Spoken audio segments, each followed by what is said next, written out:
running away from the past I left behind. I'm looking for answers, but I'm blinded by the light.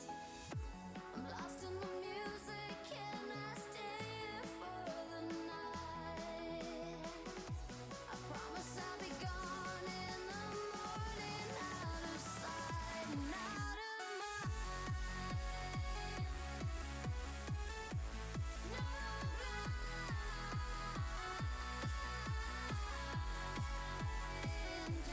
out of sight and out of mind.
Your legs are standing still. It's like you're stuck in a nightmare, but you keep doing it for the thrill. Well, this is reality, you only live it once, so wake up from your dream. But just for tonight, let the lines get blurred, let your thoughts be free, let your thoughts be free.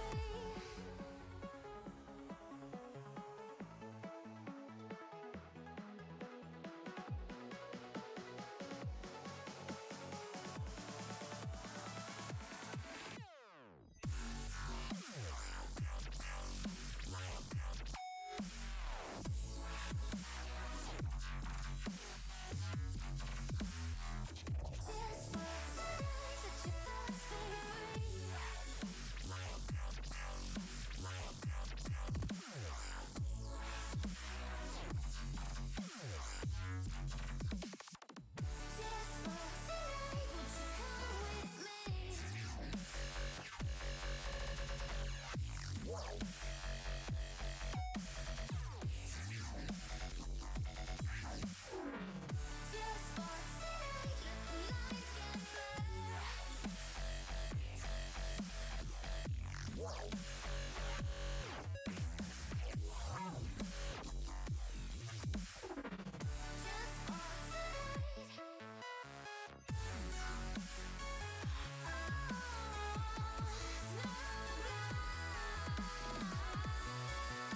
Good evening, ladies and gentlemen, and welcome to Season 5 postseason action. And tonight, we've got some great conference matchups. I'm Fisek here on the call, joined tonight by the Epic Novas manager of the season, A Squared. Squared, we have some fantastic matchups tonight, and I'm so happy that you could join us.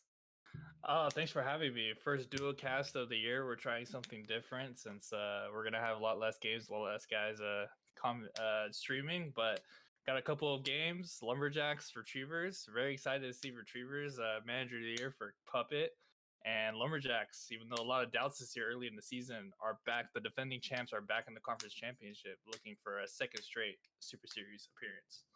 Well, let's get right into it as we are going to heading to Applefield for Retrievers Lumberjacks. And I mean, this has just been building all season, Squared, especially with the way that Puppet has taken this Retrievers team to see them here in the conference finals against a stacked Lumberjacks team. It's going to be exciting to watch. Yes, it will be, and he took his team pretty far because they lost Crew Hart for most of the year, but team stayed steady. Good managerial moves. Velma Betancourt starting it out, and we are off here in Applefield as it was going to be Heimerdinger who gets the call for the Lumberjacks, and that one's going to be fouled out to the left. 2-2 count here against Betancourt. Draws the full count. Foul ball will do it again. Swing and a miss. He rang her up and squared. The Lumberjacks are kicking up right where they left off.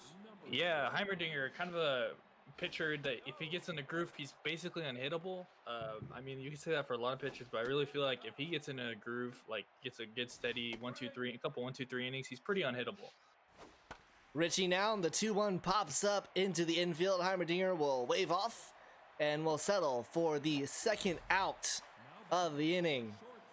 No, this is a heroic conference that, at the beginning of the season, these are not necessarily the teams that, we had in mind here, but the Lumberjacks once again proving that they can compete 1 year post-regression, post-Super Series, looking to be the first back-to-back, and then Retrievers just a real upstart organization coming out from a tough division with the Moonshots.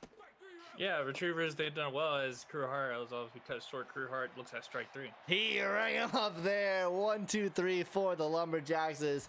We'll head down to see them bat. Speedy Gonzalez will lead things off as it's Bodan who gets the call for the Retrievers. And Retrievers, Bodan getting the start, but they always have the big gun in their back pocket. Pete's Dropkin, of course, making the move to long reliever, and that's been huge for Puppet this season as it's a full count. This is swung on, popped into foul territory on the first base side, and making the catch is Betancourt right on the wall for out number 1. Brings out Paula Reed.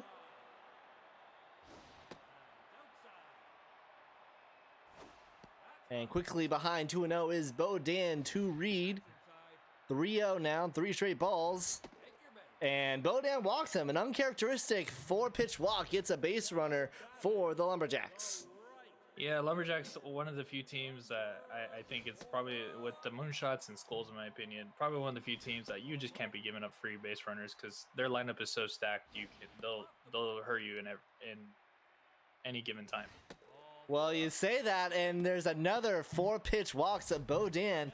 8 straight balls to put runners on first and second with 1 out, and here comes Phil Barco Jr.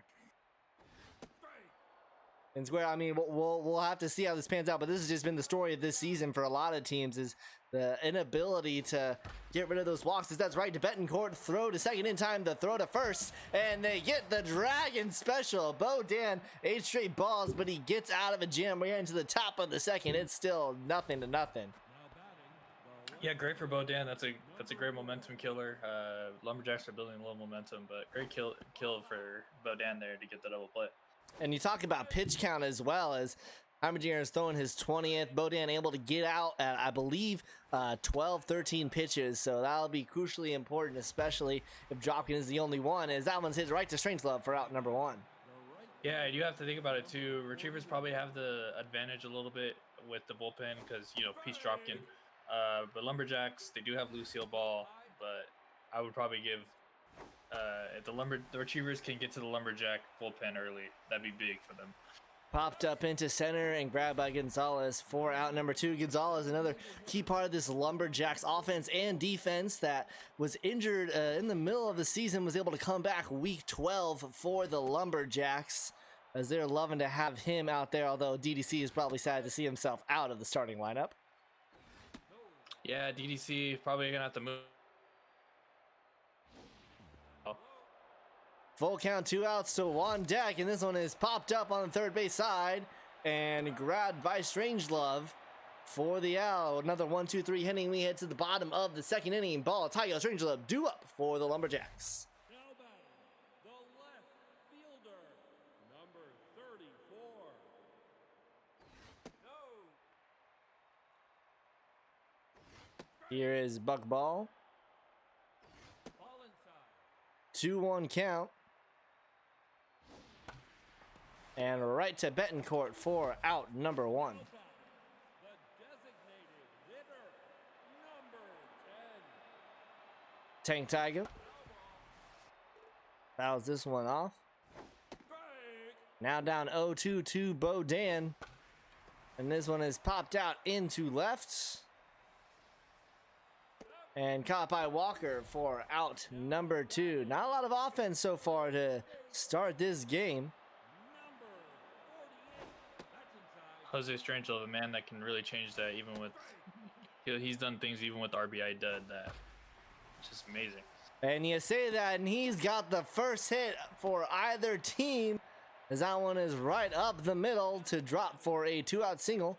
And that brings up Shelly Callens with an opportunity now for the Lumberjacks.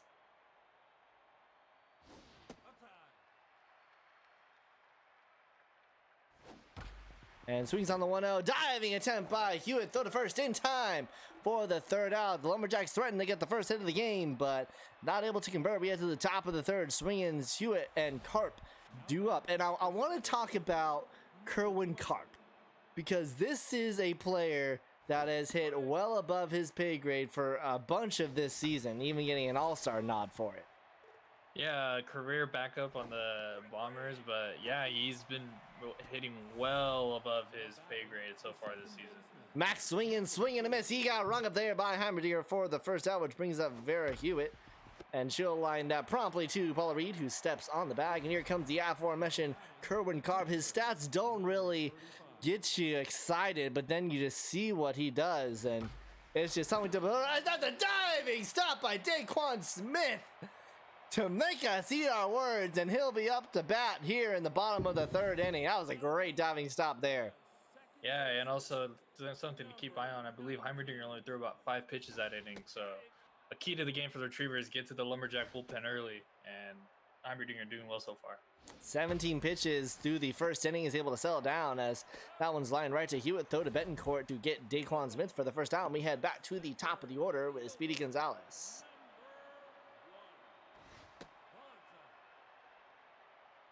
Those of you who are new to the format, we will be having a best of 5 series here. That's a diving attempt. Hewitt just able to get a glove on it, but it will end up as a single, most likely, as that was a really hard dive off attempt. But nonetheless, on base now is Gonzalez, and true to his name, he's pretty speedy. Yeah, Gonzalez, but Kerwin Karp, he has a pretty good gun back behind the plate. There's another single right at the middle now. Runners on first and second for the Lumberjacks with the 1 out. Brings up Archie Conrad. As I mentioned before, best of 5 series for both the Heroic and the Epic. We will most likely only be on tonight and tomorrow, unless both games go to a game 5, in which case we will be on Wednesday, as that one's right at the middle.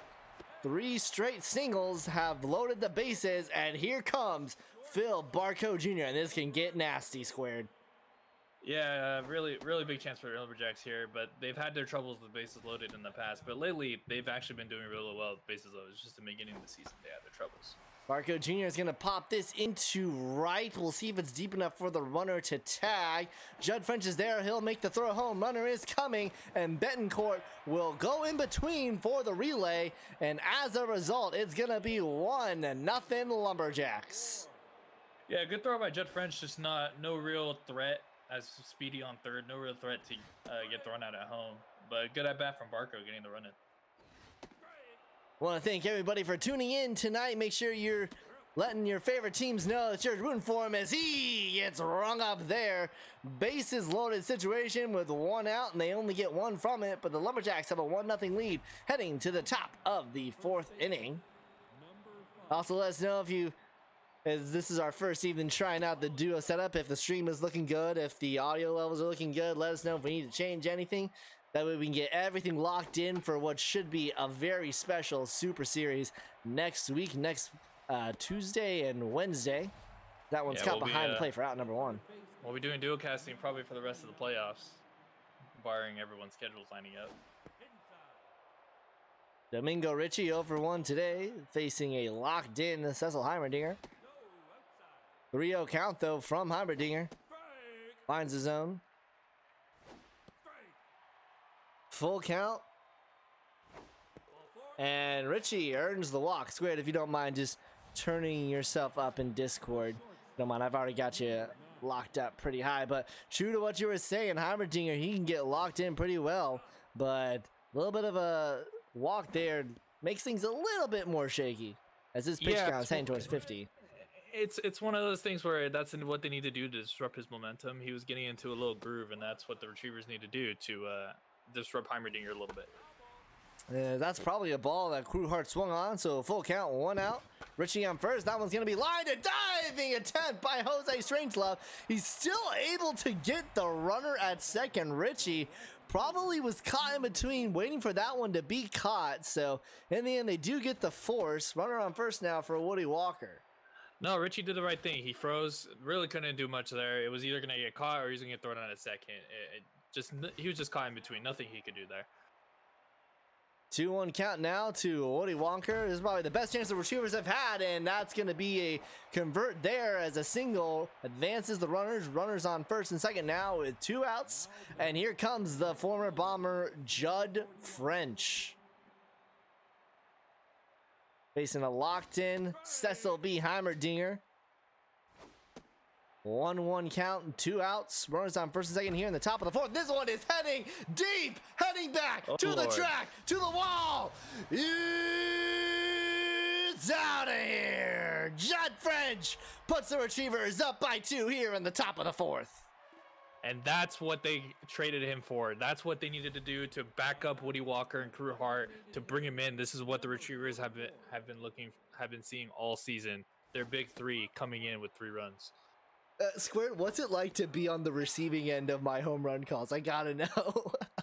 I like him. There's certainly a lot, as that one is gonna knock Heimerdinger from locked into neutral, and there's another single. So a big 2-out rally so far for the retrievers. They get 3, and here comes Max Swingins with a runner on first, 2 outs. And here you're seeing Heimerdinger is disrupted now. He's not locating his pitches where they need to be. And with runners on base, he's much less effective. He's not in a groove, and the retrievers take advantage. Rang him up though. Gets out of the groove, and 3 straight strikes to get out of the inning, but a costly error as Judd French has the retrievers up by 2, heading to the bottom of the 4th. Look for the Lumberjacks try to come back. They're pretty good at responding to runs. Chang Tayo pops up the first pitch he sees to Domingo Ritchie, former first-round pick there. Jose Strangelove. And that one's going to go right over the glove. Woody Walker will throw to second. Well, Puppet, I can prevent myself from peeking, Puppet, if that's the issue. Runner on first, 1 out here in the bottom 4th, and here is Shelby Callens. I am being much more laid back because I am the color commentator. When I'm streaming, I do start peeking because, but I'm the color commentator. I'll let Fizek take care of the peeking. That's what play-by-play stands for. It's not PXP. It's play by peak. As that one starts to cue hard, not gonna have time to get the runner on second, but able to get the runner at first for out number 2. Nice work there to get the runner at first. Brings up Daquan Smith. One of the best in the business at shortstop, making that great play. And I mean, we've just seen this with this Retrievers team. They brought in so much good blood that has just really revitalized the organization, as that's going to be a walk to Daquan Smith. And we'll go back to the top of the order. Speedy Gonzalez due up with runners on first and second and 2 outs. Well, the Retrievers, they weren't good. They weren't bad, but they weren't good either. They were always a team where you couldn't look past. They always give you a fight last season, but now Pup has done a great job in turning it into a contender and making this a real team that's, challenging the defending champs here at a Super Series. I mean, the voting for Puppet was just overwhelming for manager of the season as he gets rung up there. Speedy Gonzalez leaves runners on. We head to the top of the 5th inning. It's still 3-1 for the Retrievers. Probably the best pitch I've seen Bo Dan throw all night. I mean, you just look at this Retrievers lineup. You've got Bo Dan, Dina Gregory, and then you still got to deal with Peach Dropkin coming into the bullpen for both of those starters. There'll be a tough games 1 and 2 here at Apple Field. Yeah, and let's not short the Lumberjacks. They're here. They've 2 consistent seasons of, they've been fighting. This season I think was harder for them than last season. They've been fighting the entire time. They had to battle for that division title. They've been grinding, and they're doing pretty damn well after all the regression. And Kerwin Karp, the man of the hour, deep at the track and just off of the top of the wall. How did that not go out? It's going to be an RBI double as it's 4-1 Retrievers. And we were talking about this. Kerwin Karp, the stats don't show it, but this man hits dingers or almost dingers. He rakes. And what a at bat from Kerwin Karp. Heimerdinger now really tends about to throw his 74th pitch here. Only threw 4 innings, 3 straight balls. Does find the zone here against Betancourt, top of the order. And he will walk Betancourt. So we'll see how long the Jacks will leave Heimerdinger in before they go to their bullpen, which, to be fair, they've got a pretty nice bullpen to come in here, but they need to stop the bleeding now. Yeah, and you can see Heimerdinger's just all out of sorts. As that ball's hit the center. Nice catch by Gonzalez for the first out. Runners will track back. But he's all out of sorts. He's not in his groove, and if you're the Lumberjacks, I think you got to be thinking maybe time to dip in that bullpen. 79th pitch coming from Heimerdinger is in for a strike against Crewhart.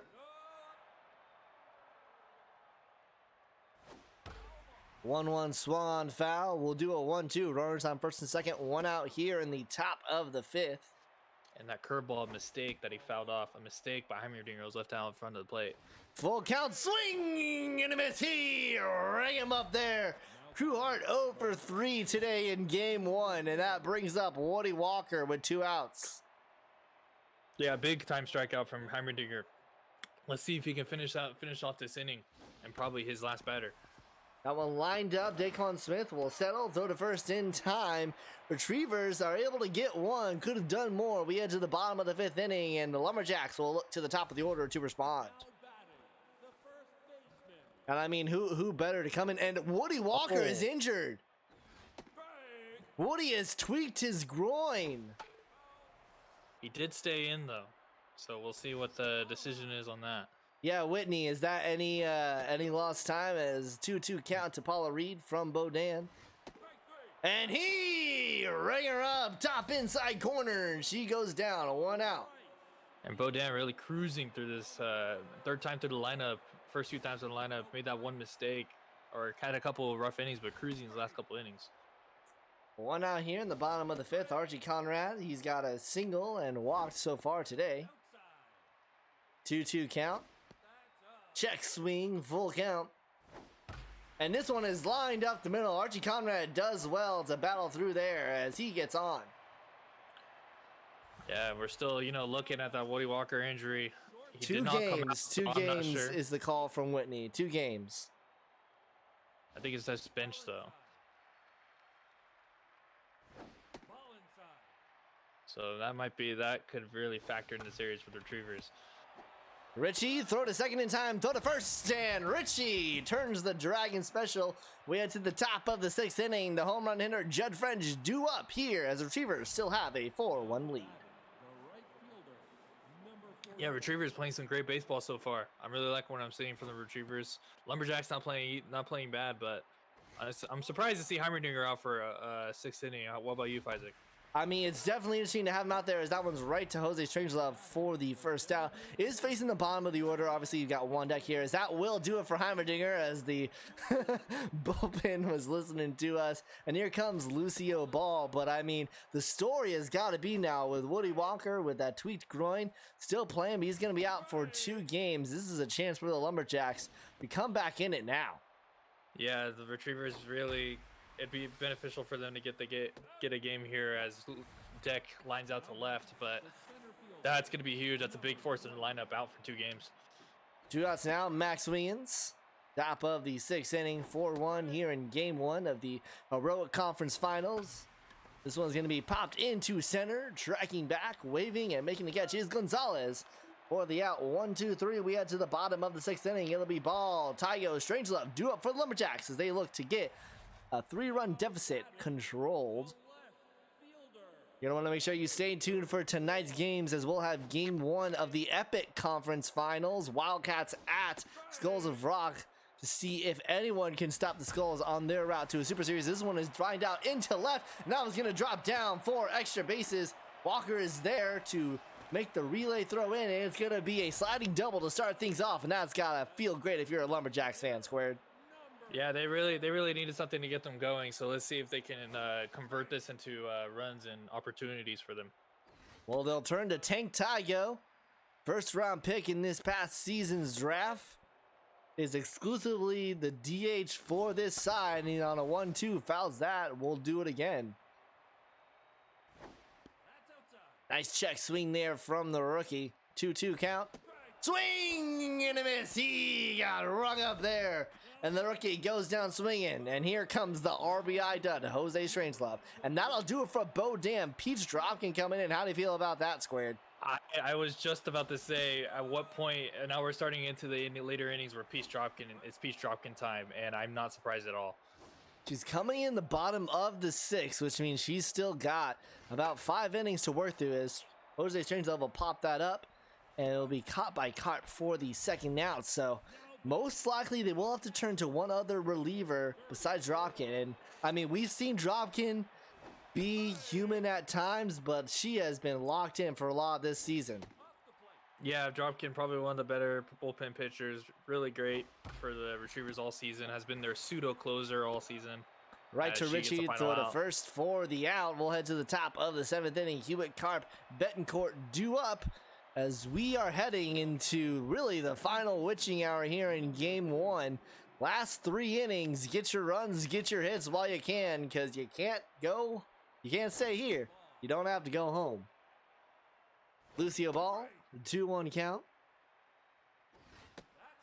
Check swing from Hewitt on the high ball. And lines this one to Daquan Smith, and that's a missed opportunity there, as that was just a meaty curveball coming in right into the center of the plate. Yeah, left it out in front of the plate. Hewitt could have done something with it, but unfortunately she just missed it. A little late on it. So here's the question for the Retrievers. Can Kerwin Carp continue to hit above his pay grade? Already has an RBI double so far today. 1-2 count, and he got rung up there. Lucio Ball gets a strikeout to make this 2 outs here in the top of the 7th inning. And he is locked in, Squared. Strikeout. Absolutely disgusting slider from Lucio Ball. He has been a solid reliever for the Lumberjacks this season as he's facing the top of the lineup now, Velma Betancourt. 3-1 count, 2 outs here in the top of the 7th. Swings at a high pitch, and that one is heading back to the track, but right at the edge of the track, Conrad is there to make the 3rd out as we head into the 7th inning stretch. I want to thank everyone for joining in tonight for the conference finals. Fisac on the call, Square joining me for color. Make sure that you are following the official SSBL Twitch, and also make sure that you maybe send a Prime Gaming sub our way if you haven't spared, but make sure that you're also part of our Discord. Submit players as we're going to be heading towards a spicy off season as we're heading into what's going to be the most exciting time of the year, the Super Series.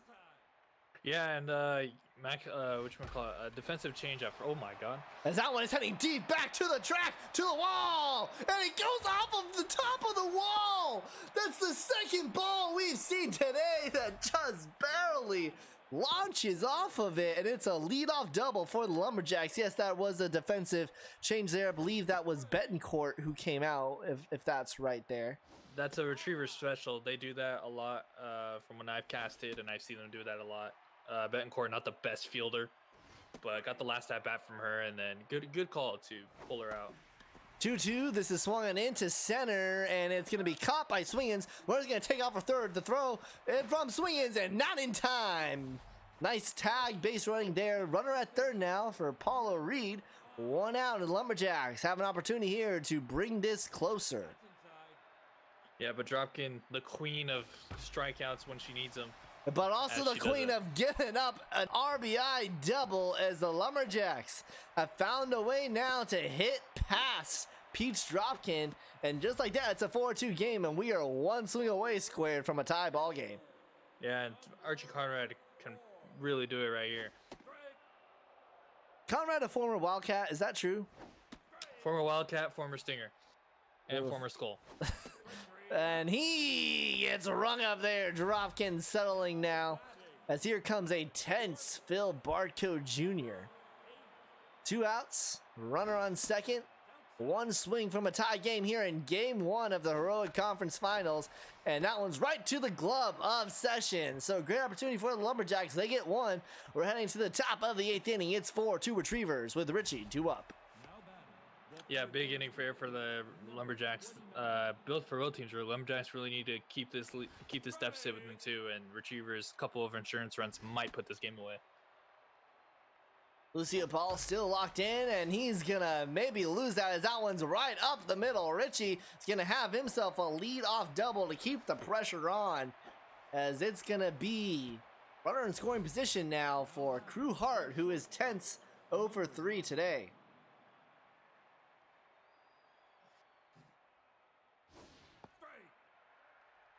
First pitch is strike right down the center. Misses inside with that curve.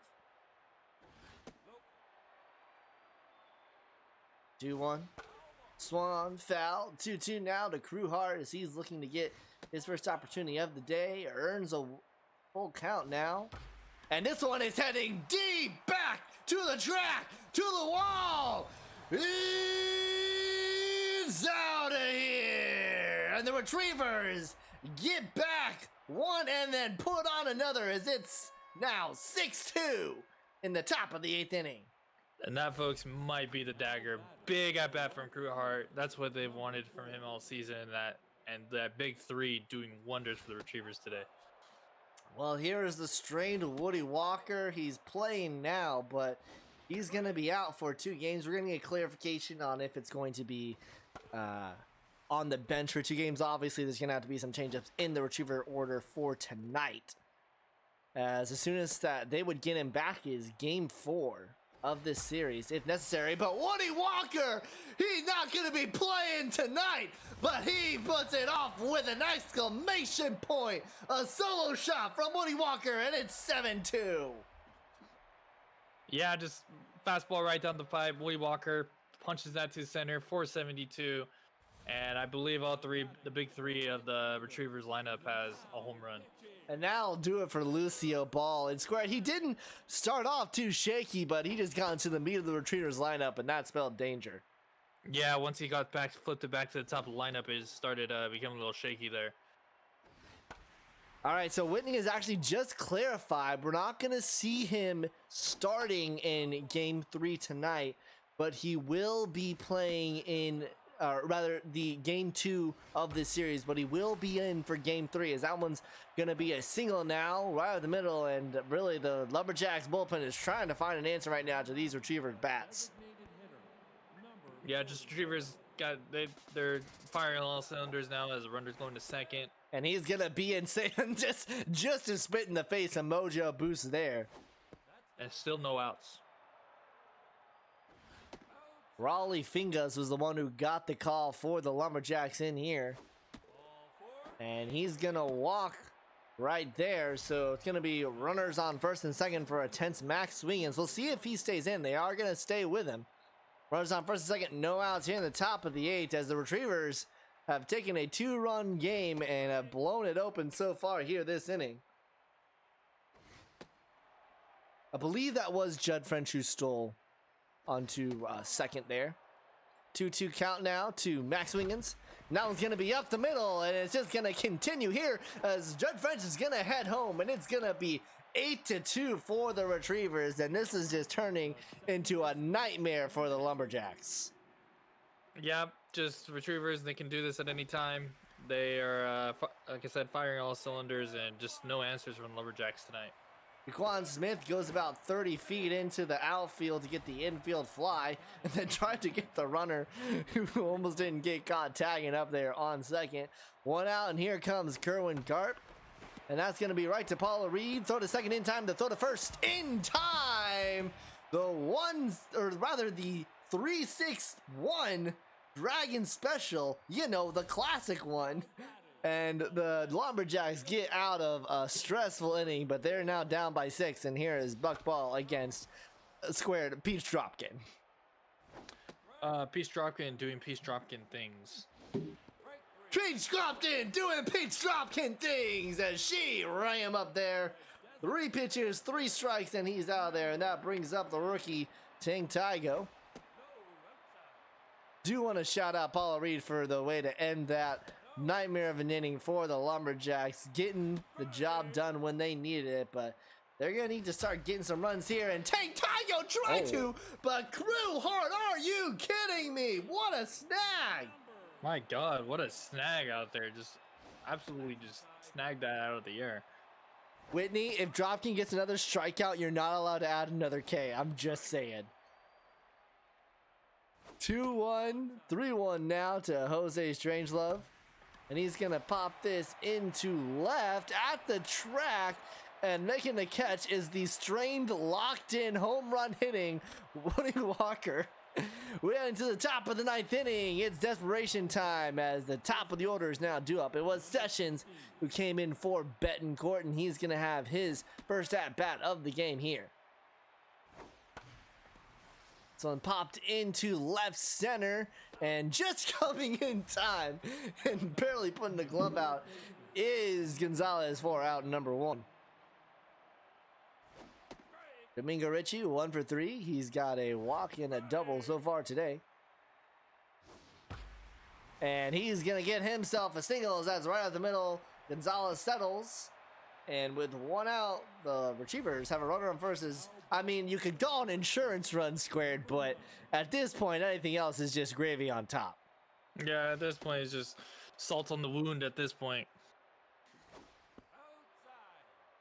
So a little bit of spice here in game number 1 as the wild card Retrievers have dropped 8 on the former Super Series champions, and it just keeps getting worse.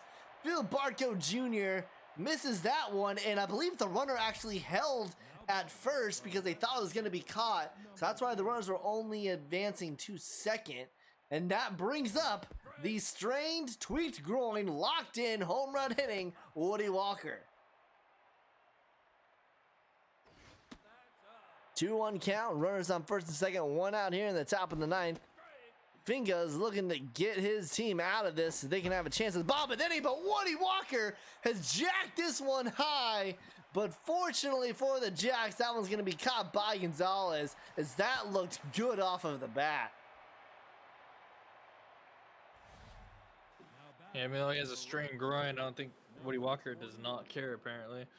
Woody Walker, as Whitney has just said, is good old Iron Balls Walker from now on. A diving attempt there at third. I believe Strangelove not able to wrap that up as this one now is jacked, heading deep to the track, at the wall. It's out of here. And the Retrievers are putting an exclamation point on game 1.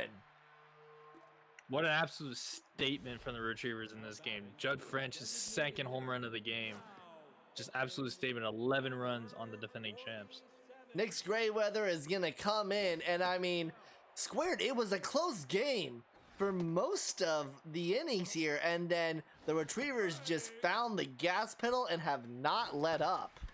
Yeah, Lumberjacks played a pretty damn good 6 innings. Once we head into the back third of the game, or 7 innings, let's just say. Once we hit the back third, it did not go well.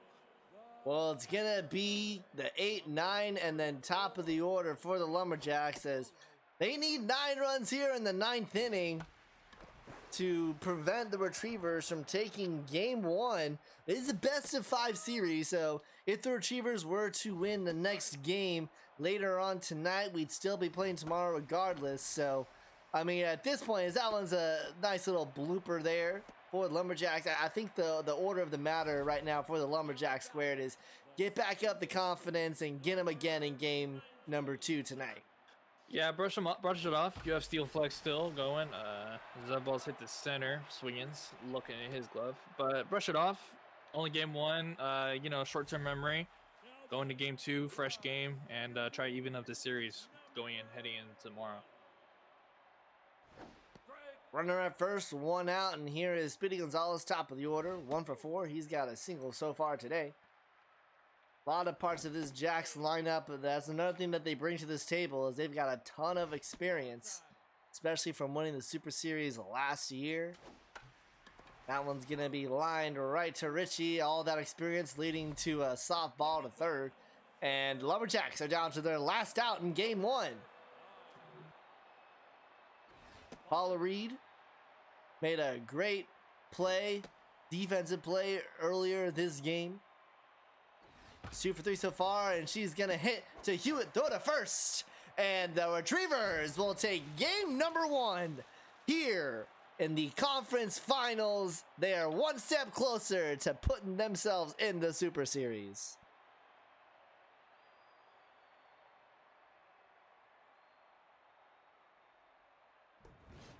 Yeah, pretty well. Like I said, last 2 innings for the Retrievers came up 7 runs in the 8th and 9th inning. Just pitching was on point from Bodan and Peace Dropkin. Hitting came alive at the back third of the game, and pretty solid game all around from the Retrievers tonight.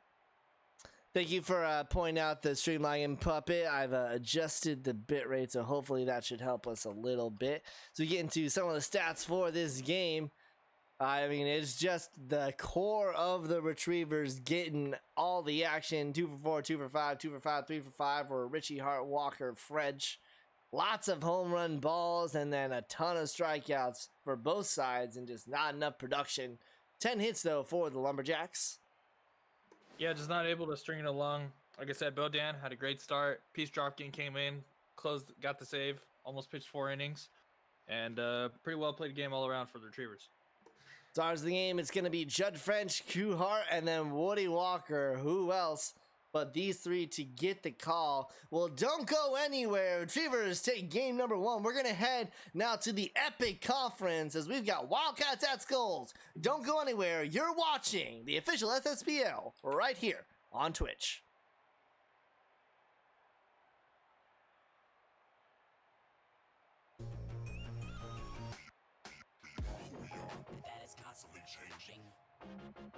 Always rearranging.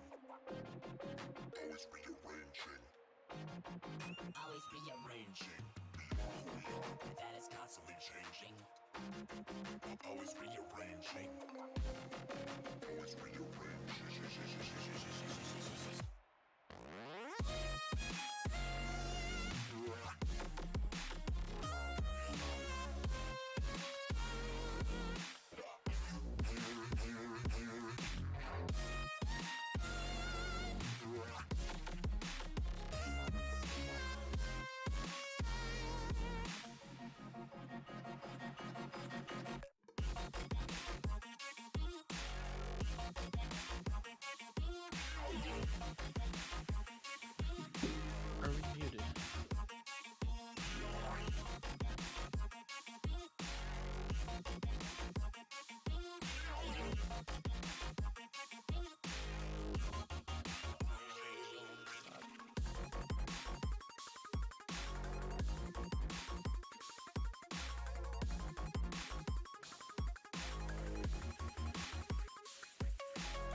Always rearranging. We are. That is constantly changing.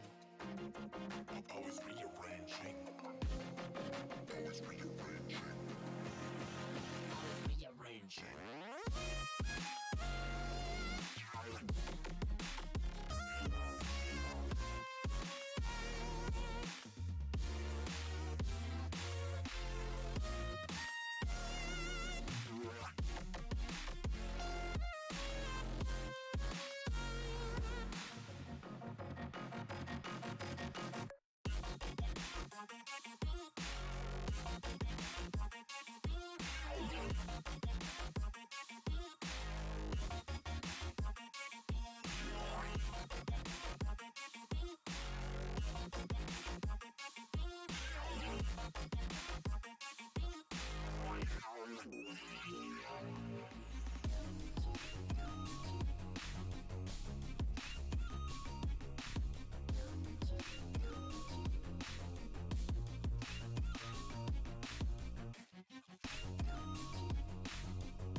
All right, well, the heroic game one proved to be a huge battle of the bats as the retrievers came back hard in the paint.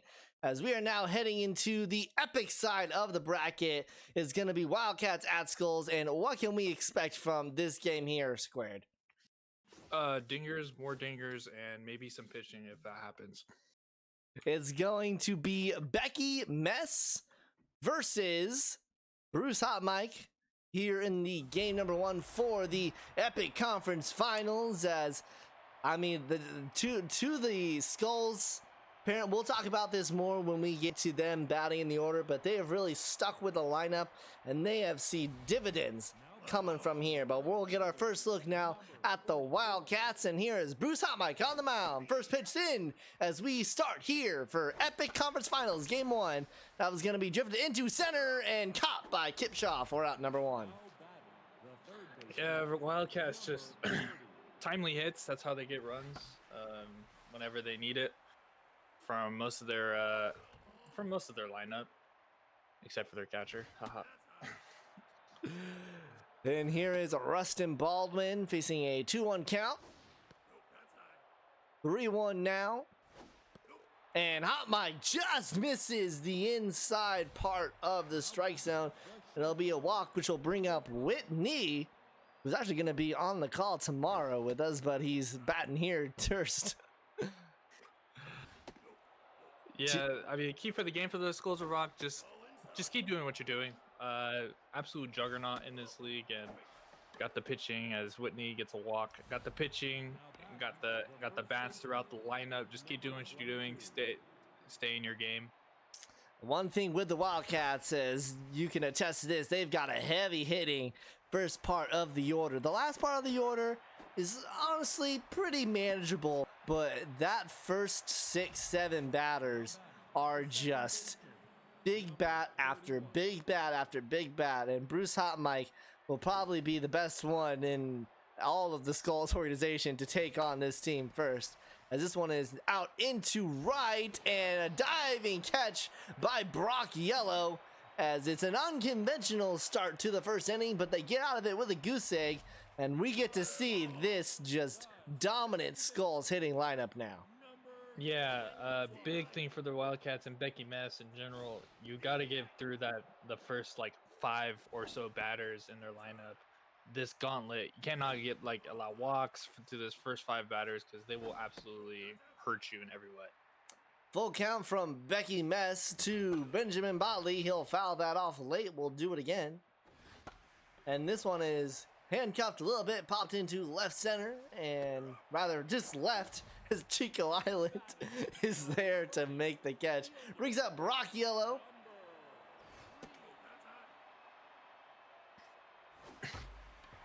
That one just fouled down the third base side, a 1-1 count. Yeah, I've seen Brock Yellow throughout the season set the table for the two behind him, just getting run at runs. So we'll see what they can do here to try and neutralize him. Well, what he can do is pop it up behind the plate, and the former Dragon, Jillian Sorelli, in there to make the grab. And here comes Kip Shaw, as you were talking about. Brock Yellow really teeing it up for the rest of his team. And here comes a guy he usually tees too. Here's Kip Shaw, very speedy. Rustin Baldwin to throw to first in time. 1, 2, 3 go the Skulls. We head to the top of the second inning. It's still a 0-0 game. And here's Bobby Jimbo. Now, Square, do you know Bobby Jimbo? Do we know Bobby Jimbo? Bobby Jimbo is a man who gets hits and then he gets no hits. He's a real rain or shine. As here is Bobby Jimbo. He's got a 2-2 count, and Bobby Jimbo on the 2-2 pitch has another foul ball. And now he's got himself a strikeout as he gets run up there. Hot Mike settling in as Jimbo goes down swinging. Yes, he has drop balls in center field too. Bobby Jimbo, the man, the enigma. As he gets rung up there. Back-to-back strikeouts for Bruce Hot Mike, and he's starting to get locked in now. Yeah, Hot Mike, one of the best in the business, and looking to carve through this last part of the lineup, as you were saying, kind of the weaker part of this Wildcat lineup. 0-2 count now to Dash Bango. Pops this one out to the left side. Should get down safely for a foul ball. We'll do the 0-2 again. And the 1-2 lined up the middle, and that's going to be a single for Dash Bango. First hit of the game for either team. And here comes Jillian Sorelli. She's got some decent power, but it's got the contact of a mosquito. And we'll see what she can do here with the runner on first and 2 outs here in the top of the second. Lines that to Botley, throw to first in time. So Wildcats get the first hit of the game, but get nothing from it. We head to the bottom of the second, and it's just, I mean, just look at that. Brainstorm Henry Maniac, and that's what you have to deal with for the 4-5-6. Here is the former Gaucho, Denver Brainstorm. Pops this one into shallow center, and coming in from second to make the catch is Emmett Fury for out number 1. Brings up Carl Henry.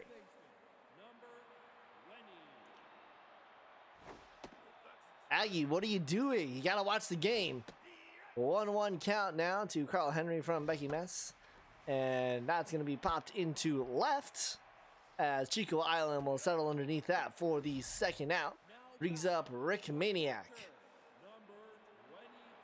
Maniac replacing Vanessa Marzo, who got sent over in a trade that acquired Jess Tumblo, who we'll see in the last game of the docket tonight on the mound for the Skulls. 2-2 count. Swing! You're gonna miss. He gets rung up there. And the Skulls go down 1-2-3. We head to the top of the third, top of the order, due up for the Wildcats. Well, Square, we were promised dingers, and so far we've just seen dominant pitching from Mess and Hot Mike. I said there could be some pitching. Well, we'll see, especially once we start getting into the bullpens, especially for the Wildcats. You've got Ullman, and then it gets a little interesting after that. Nice diving attempt there from Botley. Throw to first in time for the first out. Nice work there out in second. It's going to be Oldman versus Dante Smalls the entire series, so we're going to see a lot of them throughout this whole series. Maybe, to be honest, maybe some of the best pitching matchups that we've seen in any of the postseason. Really dominant orders that have got some decent in backup. As that one's going to get down for the Wildcats. Another single. Runner now first for Whitney. Goals, you've got Hot Mike Tumblo and then Dante Smalls. And then, of course, for the Wildcats, you got Becky Mess, Got Hal Oldman. Now batting the first Really some great pitching coming out of the Epic Conference that was popped up behind the plate for the second out. Brings up Alan Hiker with 2 outs here. As Wildcats will look to try and get the first runs on the board of this game, especially with Becky Mess doing the Wildcats favors. Like to see them be able to advance here. Yeah, Alan Hiker, not the best season as you would think he would be, but still forcing that lineup who has a chance to hit dinger at any time. Full count, 2 outs, and that's right to Carl Henry for the out. As they go down, Wildcats get another hit, but nothing from it. We go to the bottom of the order for the Skulls. Here in Game 3, 0-0 score. number 8. Wily intense. Becky Mess is locked in. 1 strikeout so far in 2 innings. Throwing her 28th pitch. 3-1 count. And Intense will earn a leadoff walk for the Skulls. First base runner for the Skulls this game. Number 14. Brings up Randy Raskeller. And you know what, walks, it's fine here. You just can't keep on doing it because you're going to have that flip back to the top of the lineup. Big double play ball, I'm sure Becky Mess is looking for here. And that's not gonna do it as that's into center. Bobby Jimbo. He's got himself the ball there in center. And that's gonna be the first hit of the game for the Skulls. Brings up the former Dragon Dinklage Morgoon now. Runners on first and second. No outs here in the bottom of the third. Best opportunity for the Skulls so far. And Morgoon has had many a clutch hits these last couple weeks. He's been an absolute force in that bottom lineup, but He's got a swing and a miss there as he gets swung up by Becky Mess. Second strikeout of the game, but now the top of the lineup for the Skulls here is Ben Beemaman Botley. Maybe one of the stupidest names in the entire league. I'm trying to be unbiased, but I mean, come on. Runners on first and second, 1-2 count here with 1 out in the bottom of the third. Popped up to the right, and that will safely hit foul. And this one going out of the zone, but is into left, short distance there, but handled by Chico Island for the second out. And so now that'll bring up Brock Yellow with runners on first and second and 2 outs. And this is exactly who the Skulls want here in this situation.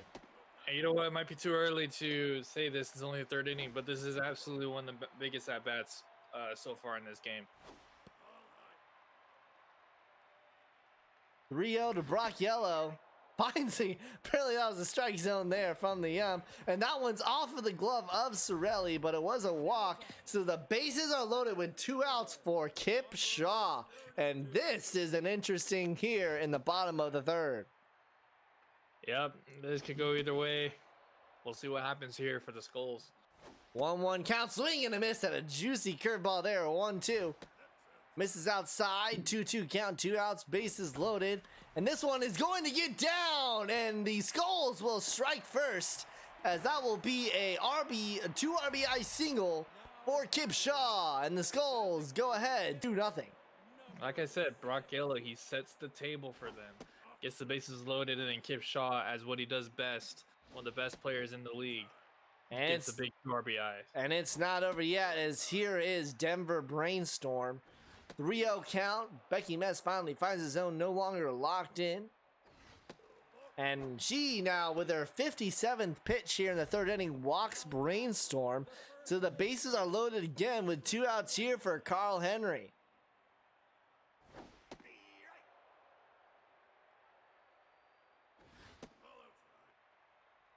One count. Finds the in-pied part of the zone, 1-2. And that one swung on and right to Whitney. So the Skulls threaten and they go ahead first. 2-0 heading into the top of the fourth inning. Now batting the second baseman, number 31. Dean, our Shaw Yellow season 1.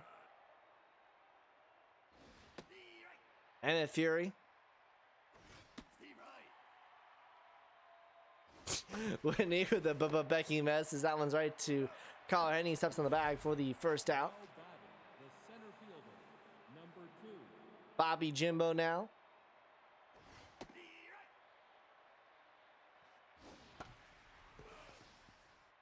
Oh, 2 count.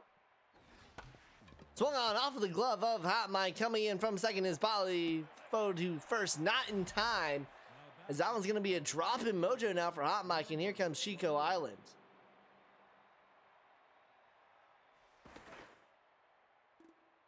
Checking on the runner there.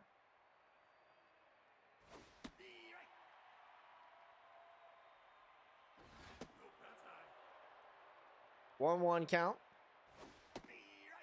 In the strike zone there for a 1-2. Misses high. 2-2 count now to Island with a runner on first and one out. And he gets rung up there. Strikeout for the second out of the inning. And here comes Dash Bango.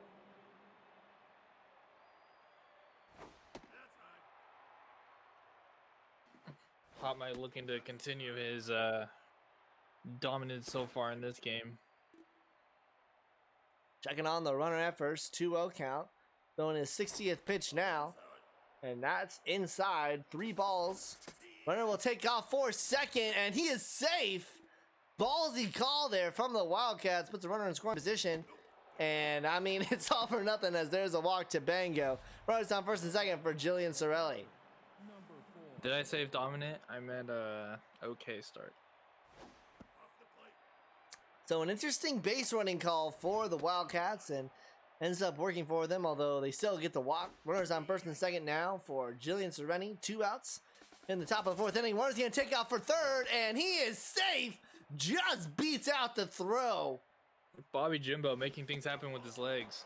And Sorelli earns the walk. So we just go from a bases loaded 2-out situation for the Skulls, and now the same situation here in the top of the 4th inning. This time it's bailing Curtis top of the order as Maniac.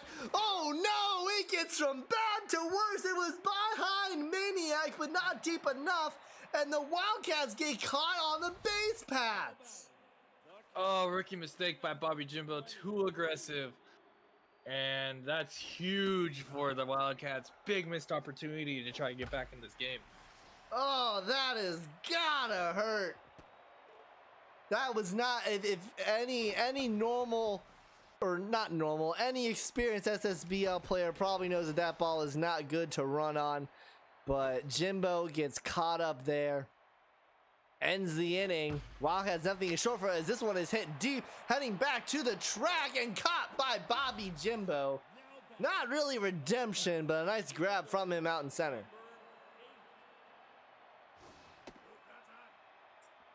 So still 2-0 Skulls here in the bottom of the 4th inning now. 1 out. Here is Wiley Intense.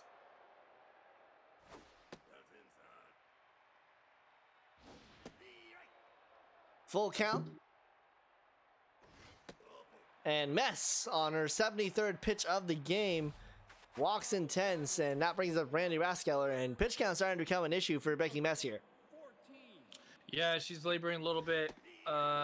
These last couple of innings have been especially laborious for her. But as that ball is sent to the left, looks like Chico Island's going to get it. 2 outs now, and really trying to at least get through this inning if you're Becky Mess, and then maybe suffer through a 5th inning as well if they can.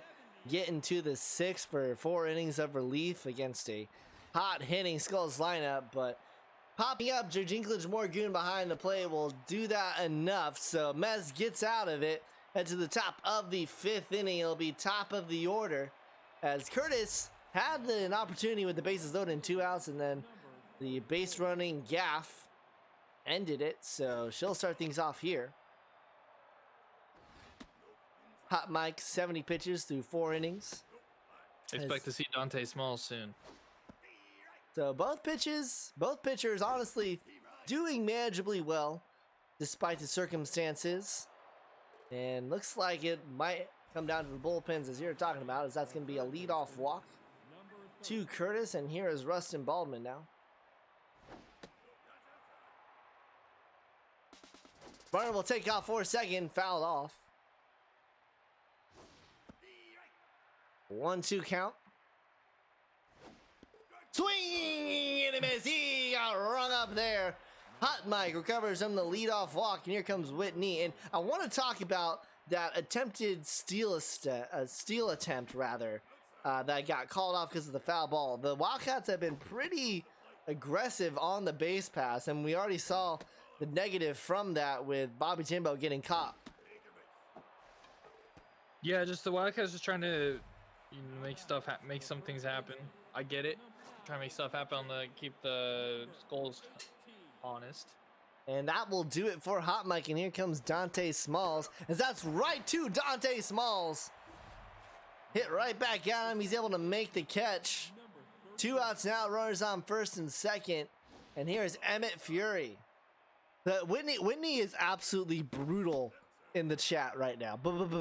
Becky, Bruce, walk Mike. But Kyle Henry steps on the bag for the third out, head to the bottom of the 5th inning. Wildcats get nothing from it. Top of the order, due up for the Skulls. Now batting, the second baseman, number 21.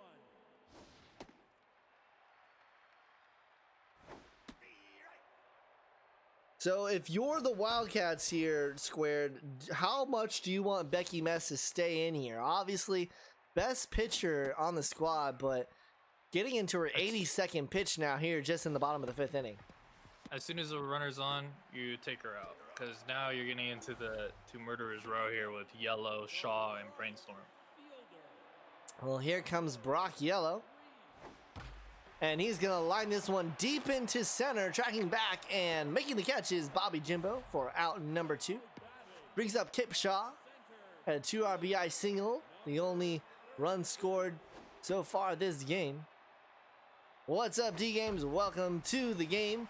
As that one's lined up the middle, Bobby Jimbo will settle, and we'll see if they listen to Square and if that will be it for Becky Mess, as here is Denver Brainstorm. And they're going to keep her in. Interesting call here, Squared. Yeah, I mean, I get it. Brainstorm, try to get that one last out. But she is at 88 pitches. She has not looked particularly sharp, but she's done well enough. 3 balls here. Finds the inside of the zone with a curveball. And that one just misses. That was a very close call, but it goes the Skulls' way, and we'll see if Becky Metz still stays in. And she's staying in. Facing up against Carl Henry. The Wildcats want her to get through this inning. This could come back to bite him. 2-0 count now to Carl Henry as he swings at a ball there. Not really finding the zone right now is Mess. As she's now got a 3-1 count. Runners on first and second, 2 outs. Finds the zone. Full count, 2 outs. Runners will go on the pitch. And this one is popped up on the left side. We'll see if the defense can bail her out, and they will. Rustin Baldwin makes the catch. Some ballsy calls for the Wildcats to keep Mess in, and it works out for them. Big opportunity for the Skulls and could not convert. Could have jumped on Mess there, but she gets away. And here now is it's up for Bobby Jimbo to start it off. Bobby Jimbo. I just love the name. I love the player, even though he's garbage a lot of the times. That's right there. He pops up to Rick Maniac. 1 out, and here comes Chico Island. And Chico Island swings the first pitch he sees, and he's got himself a single. And there'll be a runner on first with 1 out, and here is Dash Bingo. Yeah, D-Games, join the Discord. You can submit some name suggestions right now as we're closing in on the final part of the season. So you can have a player named after you get drafted. Support the stream by giving us a follow. We'd love it. As that's popped up to Bumman Botley for out number 2. And here is the bottom of the order, Jillian Sorelli. Yeah, Whitney, I'll need to get some like bots and stuff before we get started next season. 2-0 to Sorelli. Who are we looking for in the manager spot, Whitney? As that one's lined into center and caught by Kip Shaw for out number 3. For who? Vikings, I think. Vikings. Playoff squad Vikings. Looking for a new manager. Heading to the bottom of the 6th now. Skulls look to get some insurance, and that will do it for Becky Mess. 5 innings, 3 hits, 2 earned runs, 5 walks. It's not Hal Oldman? And it's Maya Serenity and Squared. It's not Hal Oldman. Oh, and that's going to come back to bite them. How bad of an issue is this? How bad Big issue is issue. this? Mine is Square? probably the worst out of that bullpen. It's not Hal Oldman. Lord help me. Wildly intense now. Running first, runner's gonna take out for a second, throw by Sorelli. Oh, and it's not even close. It's not even close. Oh. That I wasn't like it. I like a hit and run call, but when you're doing it with someone that has virtually no speed, it just doesn't make sense to me. well, hit and run in tile swinging at the ball too, as that one is dribbled to third, throw to first in time for the second out. And here is Randy Raskeller. 2 outs now, bottom of the 6th inning. And this one is jacked. This is heading deep to the track and caught by Baleen Curtis at the track. That looks Being odd. gotted. That is the definition of a ball that is being gotted. Being gotted. We're heading back to the top of the 7th inning now.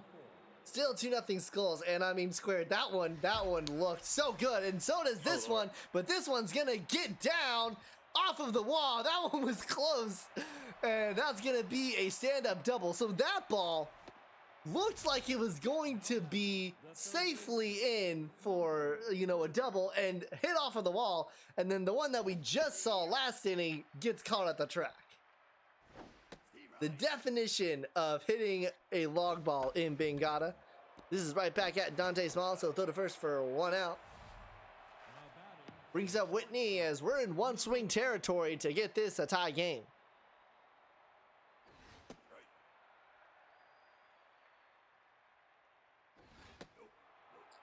One count. Dante Smalls at 22 pitches through 2 innings of work. Facing Whitney. And Nee will hit this to Bodley, throw to first in time for second out. Runner will advance to third.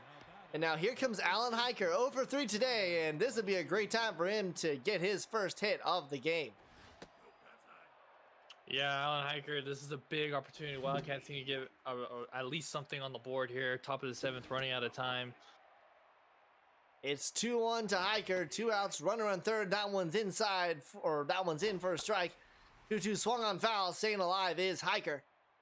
The 2-2 swung on. This one's going to be to Morgoon. Throw to first in time. A leadoff double, and the Wildcats can't get anything of it. As we're in the 7th inning, just want to thank everybody for tuning in to conference finals action here in Season 5 of the SSBL. Make sure you are following the official SSBL Twitch. Maybe send us a Prime Gaming sub if you have a spare one lying around. But regardless, make sure you are part of our Discord as we're heading into my favorite time of the year, postseason into the offseason. Great time to be a part of the league. And that one's right to Serenity, and Morgoon rounds out for the first at bat of the bottom of the 7th inning.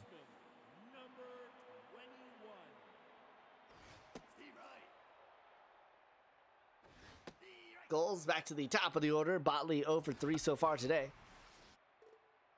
Not what you would like to see from your leadoff batter. And this is what you would like to see, is that one's going to get down for a double. Chico Island will make the throw in, but Botley too fast. And Botley gets a leadoff double here. Yeah, and this is bad now because now Botley's on and there's a single up the middle. We'll see if the runner will go. It will. Bobby Jimbo throw home, not in time. And Brock Yell will advance to second. And he is safe, and it's now 3-0 for the Skulls off of the RBI double from Brock Yellow, and it's not over yet, squared. Yeah, this is the part where the Skulls could break it open here. Should see Hal Oldman, but Serenity's still in there for some reason. Yeah, what was that Dean said in the chat about Serenity being good? Is that one's over the glove at third, and it's now going to be 4-0. The throw to second, nearly in time, but not enough, as it's 4-0, and here is Denver Brainstorm now. And the Skulls just kind of putting this game away now. Pitching's on point, Smalls is rolling, and the Wildcats just couldn't hold it for so long. And it makes you think back to that base running error. That was off of the glove of Serenity into the hands of Baldwin. Throw to first in time for the second out. Calculated. And here comes Hal Oldman, but maybe a little bit too little too late, squared. Yeah, just Wildcats just couldn't put any pressure on Skulls. Kind of had put a little bit of pressure, a couple innings here and there, but Skulls just playing all facets of the game pretty well. So Oldman comes in, and it's a 4-pitch walk. Runners on first and third now. And I mean, honestly, that could be a little calculated because you would much rather face Rick Maniac in this situation. He can still do some damage. People hate on Rick Maniac. And we say that, and this one is hit deep into left. That's carrying, and it's, oh my goodness, caught just at the wall. There is no way to judge the long balls here. We're heading to the top of the 8th inning. It's 4-0 Skulls. Bingada. That one went from an easy fly out to potentially off of the wall to just barely caught right in front of the wall. And to get things started for the Wildcats is Emmett Fury, 0 for 3 so far today, and he's facing in Dante Smalls. This one popped into center and caught by Kip Shaw for the first out. Now batting, the center fielder, number 2.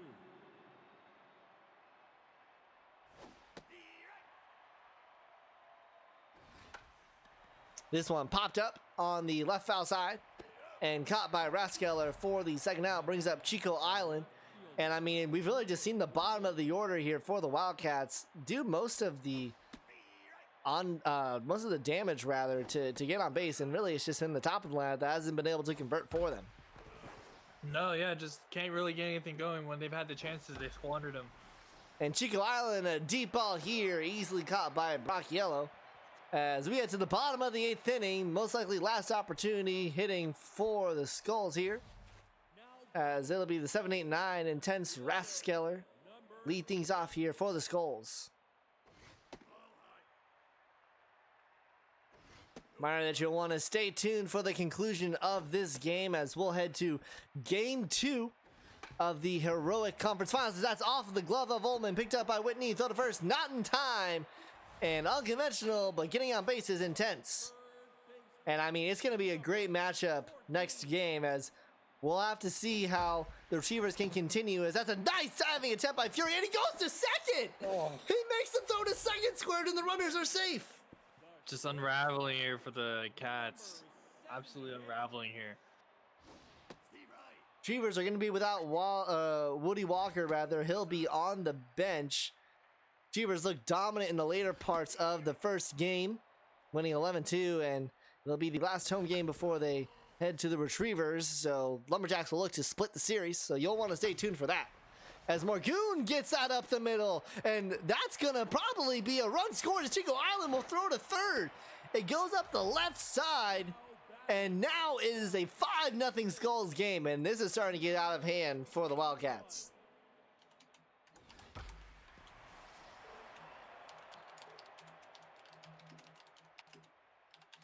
Bali, runners on first and second, no outs. And that one's gonna be nice timing attempt by Whitney, but he goes to second, not really gonna have an opportunity at first either. And now the bases are loaded for Brock Yellow with no outs. And the infield is in. Yeah, these next couple minutes might not be suitable for children. This could get ugly. We saw this in game 1 today of the Heroic Conference, as this one is jacked, heading deep to the track, at the wall, and off of the top millimeter of the wall. I don't believe it. A runnable score, but it's going to be, oh my gosh, that was millimeters. Someone clipped that. That thing was gone. That thing was gone.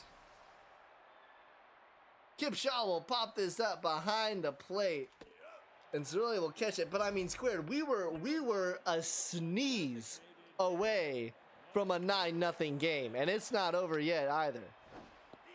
Yeah, but Brainstorm can really put away this game right now. And Brainstorm will launch this, heading deep, and that one will hit down right in front of the track.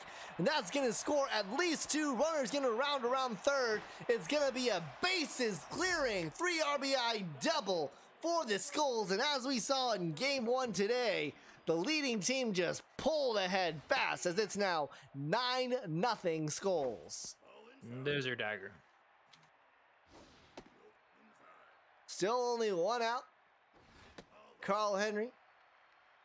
And I mean, you were looking for the Wildcats to have Oldman come in, and Oldman come in, and he's got 5 hits, 5 earned runs, and now 2 walks. Now batting. Brings up Rick Maniac, 1 for 4 with a single. Runners on first and second with 1 out here in the bottom of the 8th inning. Skulls have blown this one open.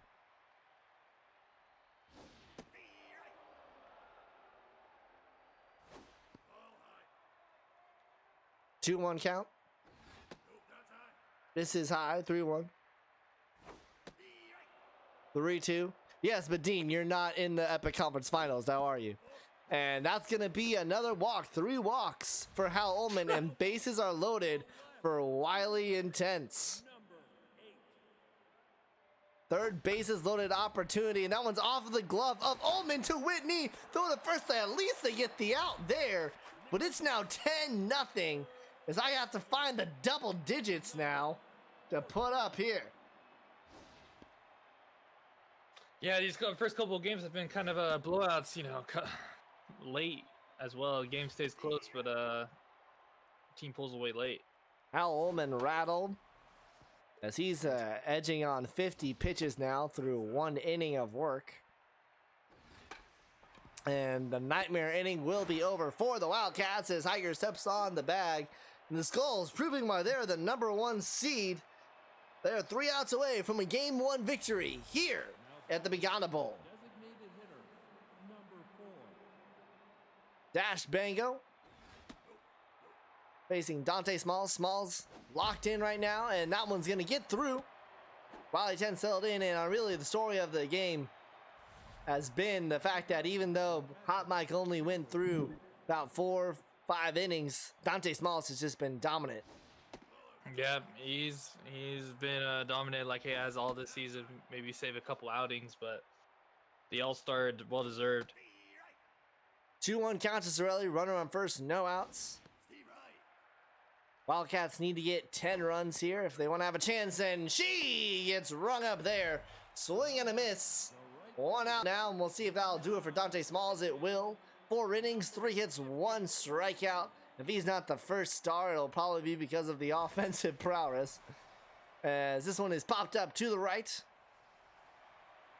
And Botley from second will get the catch. 2 outs now, down to our last out. Here is Rustin Baldwin. Number 30. Bubba McLeay was the one who came in for the Skulls.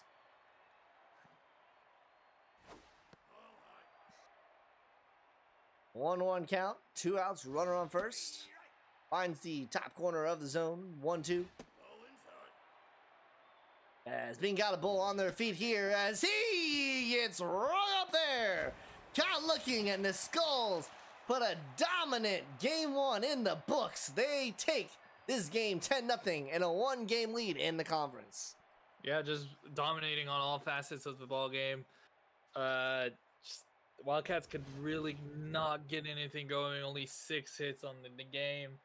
Becky messed it well. Just the Skulls finally pulled away late, and pitching for the Skulls a real standout today. 6 runs scored in the 8th inning for the Skulls was the real difference maker. And only 6 hits recorded by the Wildcats.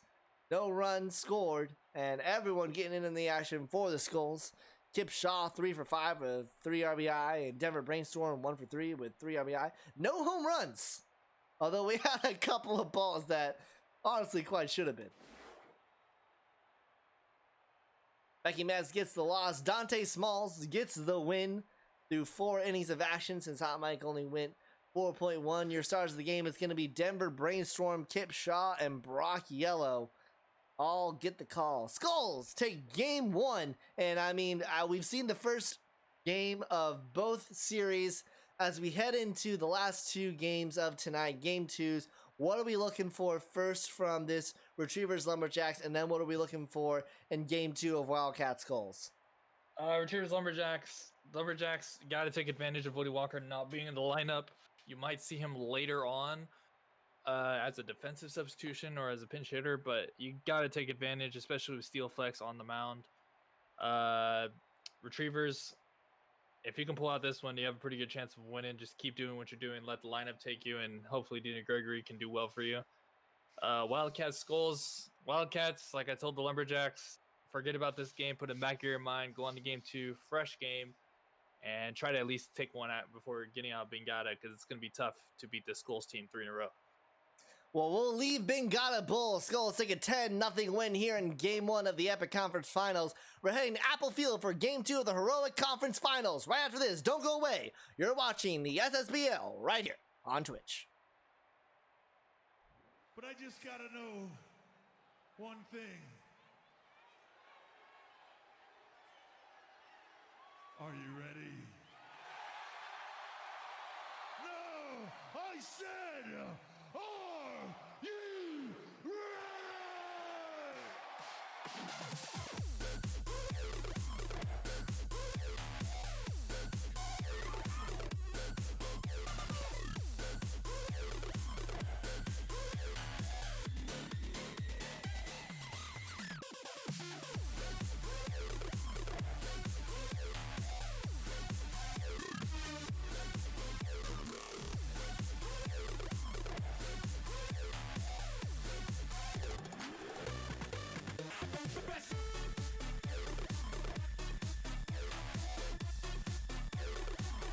are you ready? Are you ready? No!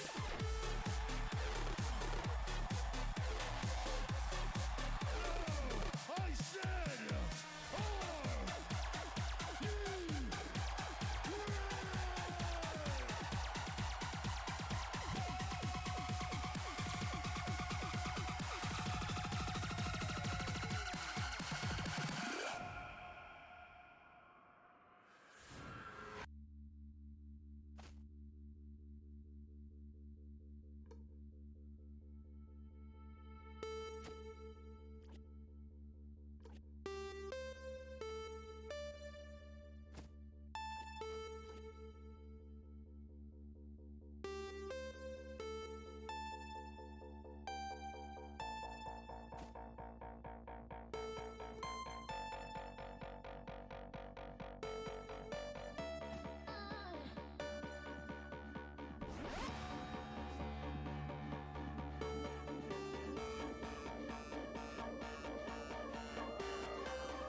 Welcome back to Season 5 Conference Finals. Fisac on the call, joined by A Squared. We saw some great Game 1 and Game 2 for the Retrievers, and then for the Skulls, as we're getting now into our first Game 2 series with the Retrievers at the Lumberjacks, heading back to Apple Field, as we're going to see the matchup of Gregory versus Jefferson Steelflex. And Squared, I think if you're the Lumberjacks, you're feeling a little bit more confident with Steelflex on the mound as opposed to Heimerdinger, as we saw in Game 1. Yes. Steelflex a little more solid, a little more composed, older player. And big game for him as he's trying to get this team right back into the series. Now batting, Velma Betancourt will lead things off. It's going to be Claudette Levi getting the call for the Retrievers in place of the injured Woody Walker. Woody Walker, of course, tweaking his groin, but then proceeding to launch a ball, solo home run shot in game one. But he's going to be on the bench, able to be called upon if the Retrievers need him, as she gets rung up there. Steel flex starts things off strong for the Lumberjacks. So Levi coming in, and then a little bit of rearrangement in the order squared as French and Deck come in before Levi. Yeah, a little bit interesting switch there, but I agree with it. Trying to do a little something different with Walker out. Nice work there from Paula Reed. We've seen some nice work from her already this series, and she makes the diving stop there to get the second out of the inning. Brings up Brewhart. Oh, let's go ahead and put on the game. There it is. There's the game. Hopefully our... Well, it was a 1, 2, 3, and you guys didn't miss much. You didn't miss much. Apologies for that. Oof. Man, that's 100% on me. But ran to the bottom of the first inning there. I can promise you all didn't miss anything. Dina Gregory on the mound for the Retrievers. Speedy Gonzalez now. And that one's going to be grabbed there. Throw to first in time for the first out. Nice work there at third. Yeah, how do you utilize the crow hop to get that out?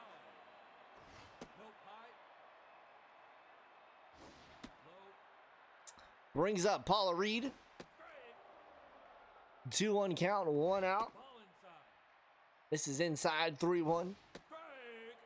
And we'll have a full count pitch here from Gregory. That one's fouled back. We'll do it again. And this one right to Richie. And for the second time this inning, makes the throw to first for the second out. Brings up former Wildcat, Archie Conrad.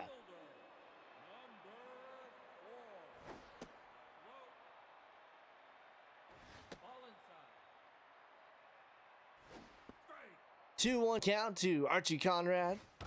This one is launched into left center, and we'll have our first hit of the game. Lumberjacks get on first. It's going to be a 2-out double for Archie Conrad, which brings up Phil Bartco Jr. now. Great opportunity here for the Lumberjacks in the bottom of the first inning.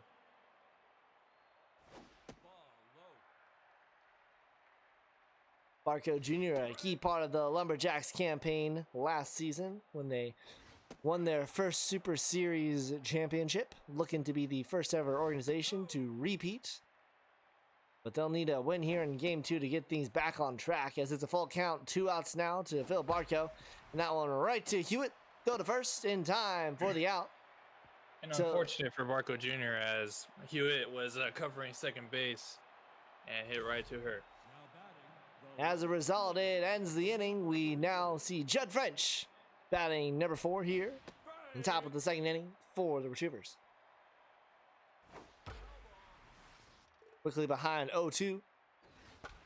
And gets this one into left, and not the diving attempt there, out in left field, and it goes right by Buck Ball, and that's gonna turn into a triple. He never touched the ball, and it is a non-error leadoff triple to lead things out for the Retrievers. Not what you're looking for if you're the Lumberjacks. Absolutely devastating for the Lumberjacks. Can't be making mistakes out there after the game 1 loss. And Juan Deck's going to launch this out into left, and that's going to be plenty deep enough, and the Retrievers are going to score first. So what should have been most likely just a single square is now turned into a 1-0 Retrievers lead. Yeah, kudos to the Retrievers taking advantage of the mistake in left field. Buck Ball, not known for his defense, more utilized for his bat in the lineup, but yeah, just couldn't make the, maybe did a little bit too much and couldn't make the play. First look at Claudette Levi this series, coming in for the injured Woody Walker. Facing a 2-2 count. And this one is hit out into left. It's deep, and that's going to get down by past Buck Ball. And, I mean, the Lumberjacks, when they get done with this inning, Buck Ball is going to have his head facing a little bit more towards the ground than the rest of the team heading into the dugout. Yeah, tough inning for Ball out there and left. Probably 2 catchable balls that he missed. First one a little bit, second one a little bit more catchable than the first one, but That one's right in front of Collins, and oh no, clawed at Levi. Not what you'd like to see from a player coming in for another injured teammate as she gets caught in a pickle. Should have just stayed at second. Would have been an out at first anyways, but instead of a runner on second with 2 outs, it's now a runner on first with 2 outs, and here is Vera Hewitt. yeah, not what you want to do there, taking away the runner in scoring position opportunity. Runner will go for second, and she got rung up. Nice throw there to second, and I mean, aggressive base running for the Retrievers bites them in the butt, but they still take a 1-0 lead after the buck ball. And I mean, here's a chance for him to redeem himself, but instead pops it up right to third base. Not a great slew of events if your name is Buck Ball. No, tough game so far for Buck Ball. Brings up Tank Tiger. 1-0 Retrievers lead off of the triple in the top of the inning. Dina Gregory, the former Bomber. Plenty of former Bombers as she rang him up there. Strikeout for Gregory. Lots of former Bombers. I mean, a lot of teams. As Whitney went into full sale mode last season, and you see sprinklings of that really dominant Bomber squad. As that one's just over the glove of Carew Hart out there in short. And yeah. I mean, we haven't really talked about this, but these former Bombers now on the Retrievers, on a lot of these teams, now have an opportunity to do something that they weren't able to last season, which is win the Super Series. Obviously, started out the season great, kind of tailed off towards the end. We're able to earn that matchup against the Lumberjacks in the Super Series, and now there's an opportunity for them to, you know, even though they're not part of that franchise anymore, to get the Super Series win that they maybe thought that they deserved. Yeah, trades for a lot of prospects. Oh my God! Oh no, Dana Gregory down on the play. They don't even get the out. The injury woes continue for the Retrievers as, oh no, this is bad. This is bad. Extreme pain. She's a starting pitcher. We'll have to see if that prevents her. To be fair, she would not be coming in at all this series again. And she's, you know, so it could be far worse. If it went to, actually, no, you're right.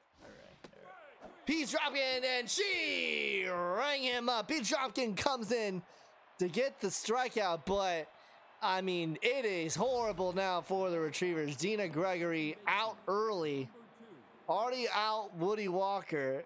The injury continues. We'll have to hear from Whitney if that's going to cause any damage should the Retrievers advance to the Super Series. 3-1 count, and that's going to earn a walk. Now, the one advantage for the Retrievers, if they do win this conference series, the one advantage is that they could put Gregory in terms of how many games that she would have to come back.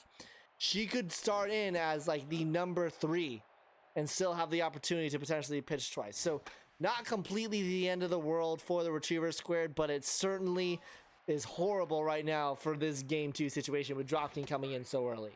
Yeah, Dropkin coming in early, so that means you'll definitely see some of their later bullpen as Carp looks at a strike 3. He got rung up there, strikeout on the Retrievers, and here comes top of the order Velma Betancourt with the runner on first. Jefferson Steelflex about to do her 38th pitch.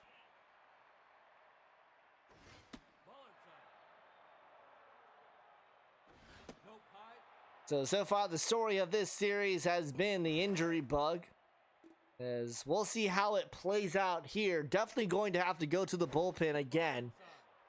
We'll see how long Dropkin can last against the Lumberjacks, but I mean, this is a great opportunity for the Lumberjacks to get back into this series right here, right now in game 2. Yeah, no Woody Walker, starting pitcher out early. Betancourt earns the walk. Runners on first and second now with 1 out for Domingo Ritchie. But back to your point about about a bunch of Bombers, you know, getting another shot. Bombers getting a lot of players for all the trades they made. making it close to the in the minors playoffs, but getting bounced out. I believe another team made the minors playoffs that won the minors. I can't remember what that team was who won, but Richie earns a walk there to load the bases for Crew Hart. 1 out.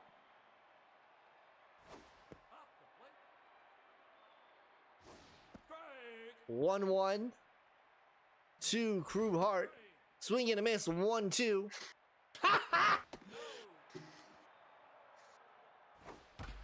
And that one gets through. No, Daquan Smith with an excellent stop there to prevent multiple runs from coming in. 1 run still comes in for the Retrievers.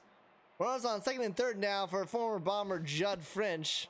And Whitney not taking too kindly to Squared's comments. I mean, it was supposed to about be the Cherry Miners. Bomber Spartans, but you know, I was there, but Whitney never showed up. So hey, all right. I called that Miners Championship Series. 2-2 count. Full count now, 2 outs, runners on second and third here in the top of the third inning.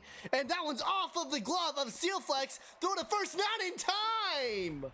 Oh, The absolutely Retrievers devastating. get another, and I mean, this is not what you're looking for if you're the Lumberjacks, especially with Dina Gregory out early.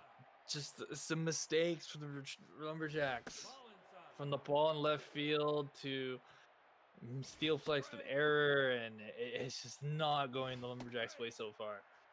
2-2, 2 outs, runners on first and third. And that one is fouled off to the left side. We'll do it again.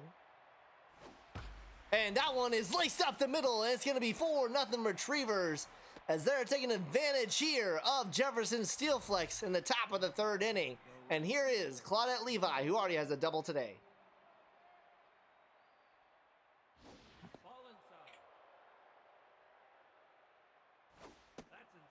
Another team we did mention, of course, is the Stingers, as they have also been in a rebuilding time. Obviously, you guys, that one is to Daquan Smith throw to first in time as the Lumberjacks get out of the inning. Y'all won, the Miners Championship. And so a lot of these players that we have moving in, especially as we're going to have in this upcoming off season, the number of players that were either a former Bomber or former Stinger is just going to continue to rack up amongst all the franchises in this league. Agreed. 1-2 count to Speedy Gonzalez. I distinctly remember, actually, as if we're going to break the fourth wall here, USG struck him out, dropped in, looking good there. I distinctly remember trading Miguel Mike Drop to you for a season 7 third round, specifically because you just needed someone to start in the majors so you could send Robin Ryan back down to the minors. I literally made a trade just to send Robin Ryan down to the Miners. 2-2 count. Full And the team count did now. better? Don't ask me. To Paula Reed as she pops this up on the right side, and Betancourt is there for the second out. And here comes Archie Conrad. All is not lost for the Lumberjacks here. They're down 4-0 right now, heading to the top of the fourth inning as Crew Hart will throw this to first. So really, Squared, you correct me if I'm wrong here, but we may be decently looking forth to the seventh inning at this point, which is when Pete Stropkin cannot be pitching forever. And that's really the opportunity that the Lumberjacks can have to get back into this game. And they need to hold off the Retrievers until then. The Lumberjacks just need to do something quick because they have not really in the series. They have not been able to put a consistent offense up. 3-1. And that's going to be a walk. Leadoff walk to Maximilian is not what you're looking for if you're the Lumberjacks. And here is Vera Hewitt. And that's going to do it for Steelflex. 3 innings, 4 hits, 4 earned runs. And the Gregory early exit now doesn't feel as bad with Steelflex leaving the game early. Nick Grayweather comes in. That one right to Parko Jr. Throw to second in time. Throw to first, not quite. Runner held up because they thought it was going to be caught. Maybe should have been caught. Runner at first now with 1 out, and here's Kerwin Karp. Yeah, Puppet, the game wouldn't let your home team play because your whole team keeps on getting injured. 1-1. Karp pops this into center. Gonzalez settles underneath it and makes the grab for out number 2. Now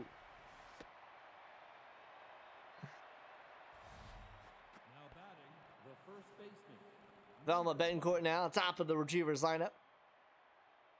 2 outs here in the top of the 4th inning. Retrievers won game 1, 11-2. Dina Gregory leaves in extreme pain.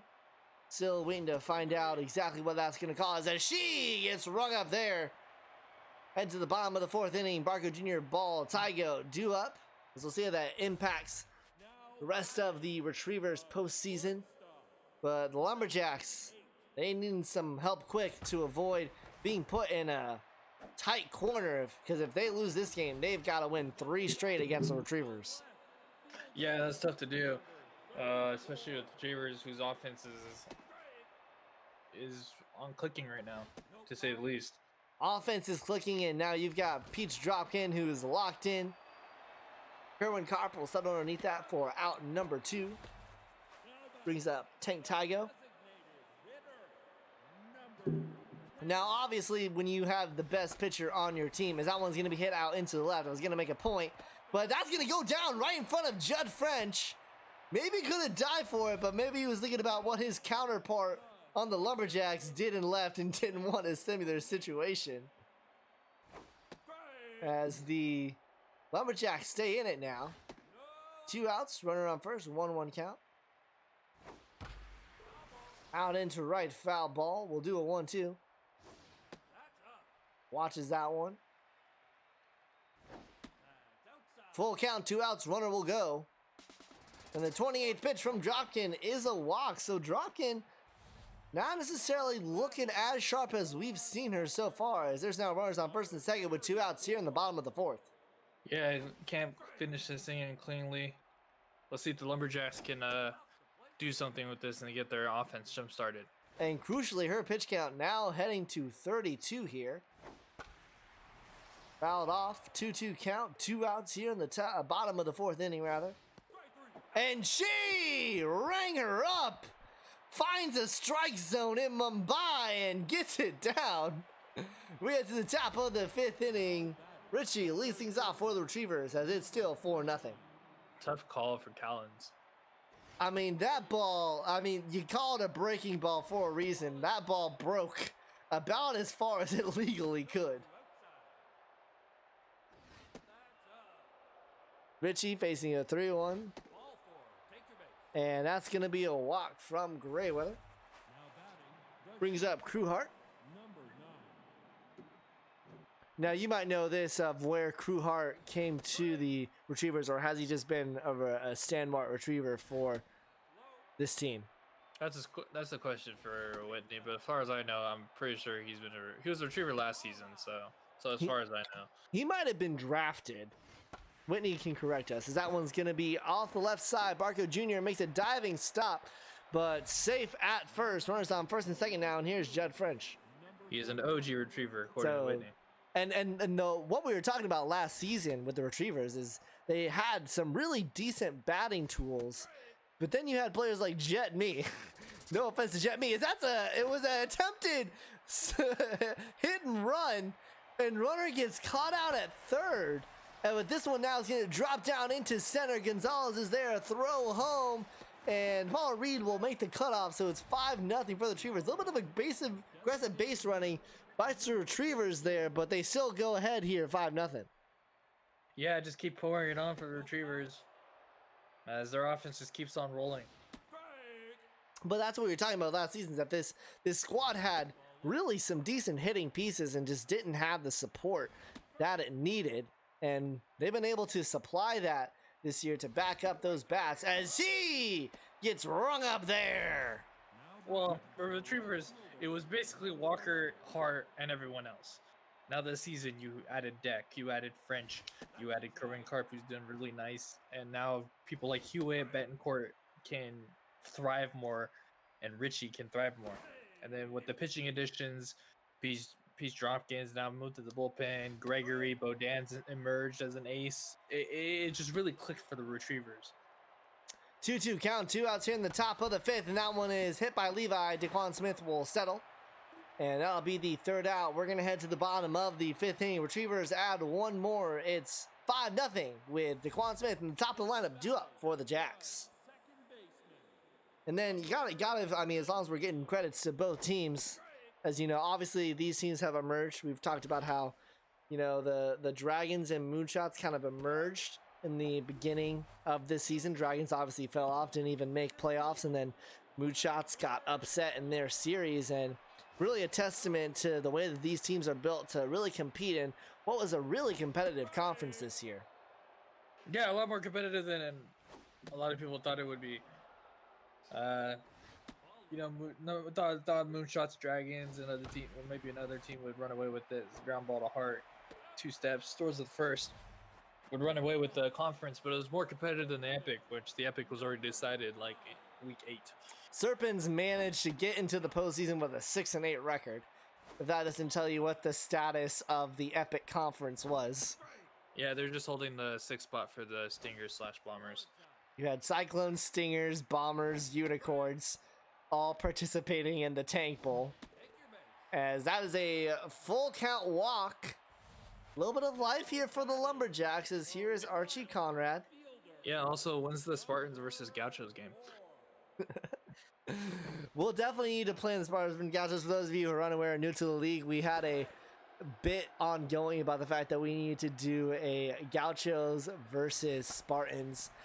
That one out into left. And I was gonna go off of the wall and cop by Jet French. You know, maybe what we could do, since there's only a maximum of 7 games in the Super Series, the appetizer to the Super Series, as this is hit by Conrad. Ricci will throw to first, not in time. Nice job by Conrad to beat it out. Runners on first and second now with 2 outs.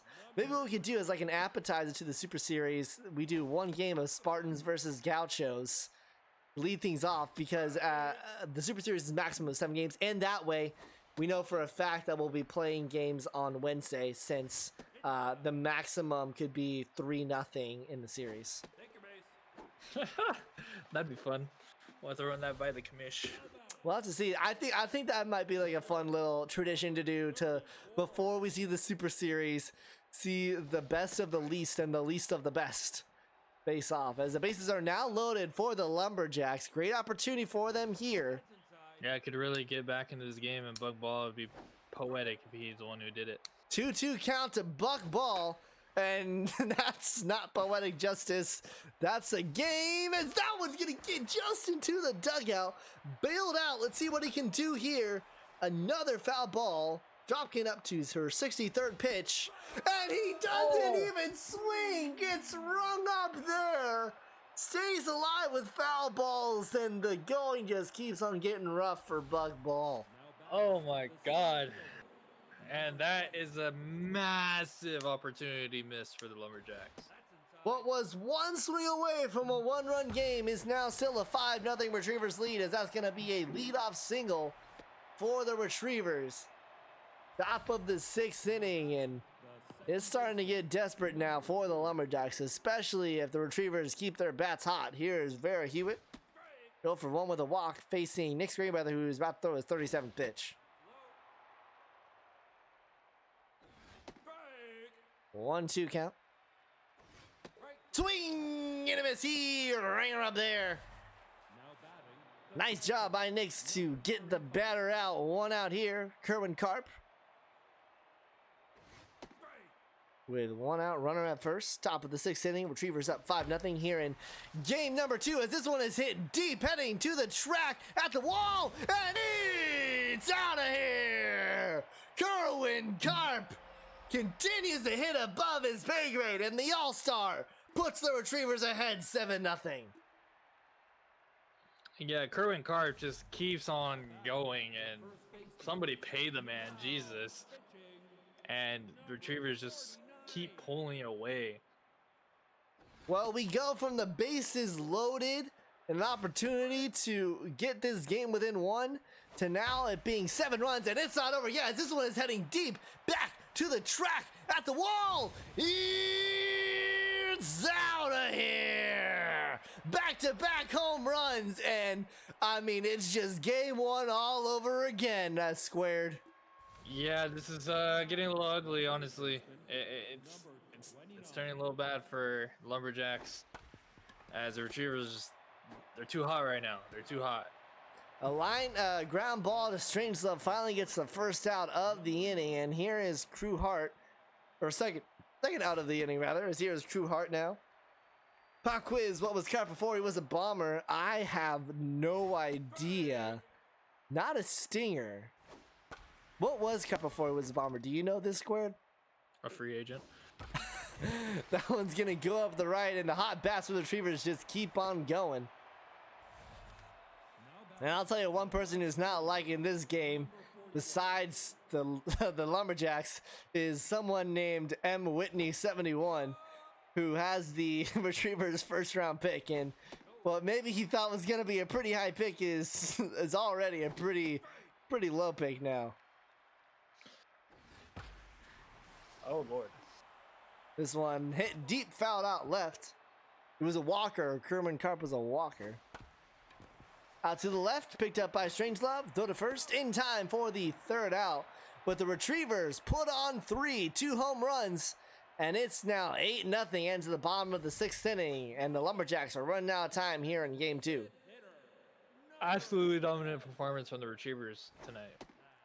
Actually, in these 2 games, pretty dominant against the defending champs. Lumberjacks just need anything at this point just to get something started, just get some forward momentum at least. I just feel like they're stagnated right now. I thought for a second, as that's going to be a leadoff walk to Tank Taigo, thought for a second that I missed my 7th inning call out. And I was a little upset with myself, but we're still in the bottom of the 6th inning here. Whitney, did we ever figure out how long Gregory is going to be out for? How many games? Or if she's going to be fine? It'll reset for next, he said. It'll reset for next. All right, so not the end of the world for the Retrievers, especially as they have 8-0 here. But that's going to be a deep sing or a deep extra base hit. Swingles will make the throw in to Hewitt, and runner's going to stay at third. A double advances runners to second and third with no outs near Shelby Callens, and that'll do it for Pete Stropkin, and we get to see Chicken Hot Dartboard. First round pick for the Retrievers coming into pitch, and this is going to be spicy. Some spicy hot chicken, Squared.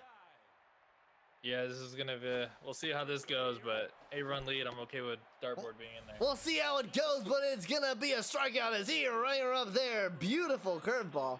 I mean, that's the thing about Dartboard. He's got no velocity. He's throwing a 2-mile-an-hour fastball down there. That's a 71-mile-an-hour curveball there. This one hit deep into left, and that one's going to get down for extra bases right in front of Judd French. Second ball we've seen land in front of him today, and it's now 8-2. As the Lumberjacks starting to put on a little bit here. Still a 6-run deficit. And, I mean, if you're the Retrievers, this is a great opportunity for Chicken Hot Dartboard. This one's popped up behind the plate. Carp will grab it for the second out. Didn't really get to see a lot of him this season. Didn't really get the call as much compared to the other arms in the bullpen, especially when you have one Peach Dropkin. But a little bit of playing with fire here to have the unproven rookie as Hart makes a diving attempt at Jordan. Makes the throw to first. Beautiful work out there by Crew Hart. Lumberjacks get 2. We get to the top of the 7th inning. It's still 8-2. But how do you feel about this Hart Dartboard coming in? A great chance for the rookie to get some experience, but yeah, it's an 8-run lead, but it's the playoffs. You can't, let your foot off the gas. You always want to play it 0-0 as Deck hits a ball into center field, which is going to be for, he's going for 2. And he will get there just in time. Great shot from Wandek. And I mean, that's the thing for the Retrievers. Obviously, I think, him coming in at this point, great experience for him. It's an 8-run lead at this point as we're heading into the final 9 outs. But especially when you still have this offense hitting as it is, you probably feel a little bit better out of it. As Levi hits that to DeQuan Smith. Runner will advance to third. Levi, I think, has done pretty well. Obviously had big shoes to fill with Woody Walker out this game, but she's done pretty well, Squared.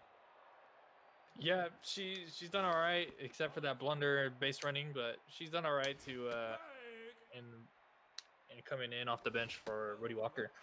And obviously the biggest thing for the Retrievers is that they have found the batting elsewhere. As they say that, this one is smacked deep. That's not going to get out, but it will score a runner.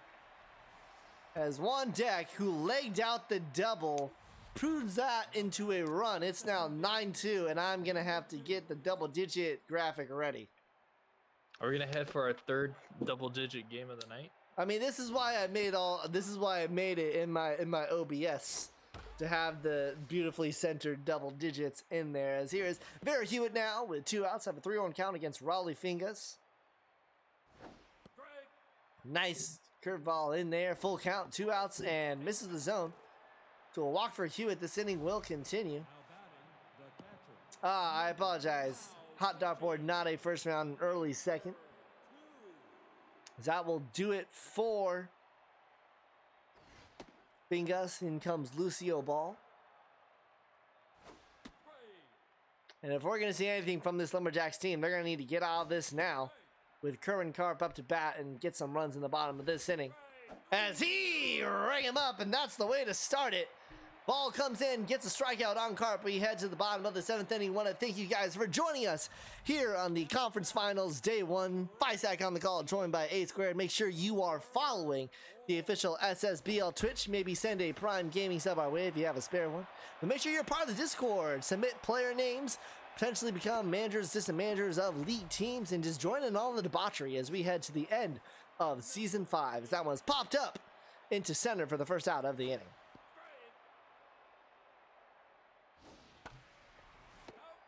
Barco swung on right to Betancourt for the second out, and here's Buck Ball, and scored. He's got a lot to redeem himself for tonight. Yeah, he's had a couple missteps so far, but And here's a chance here as it's hit deep, heading back to the track at the wall. It's off of the top of the wall. And I mean, we have seen so many balls today hit off of the wall. Buck Ball gets himself a double here to keep things alive in the bottom of the 7th. Tank Tygo, designated hitter. He was a first round pick. I know that.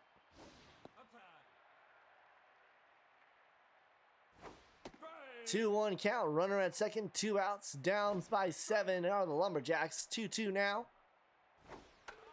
Fouled back. We'll do it again. And that one looks like it might have been a ball, and it gets down. A diving attempt from Hewitt, and it goes past her, and the Lumberjacks score. Buck Ball rounds from second. It's a RBI single, and it's now 9-3. It's a little bit of life here from the Lumberjacks in the bottom of the inning. Brings up Jose Strangelove, a double and a single so far today. Runner at first, 1-2. And that one will go right to the glove of Hewitt. Throw to first in time. Lumberjacks get one. We head to the top of the 8th inning. Top of the order due up for the Retrievers. So they have a 9-3 lead here in game 2.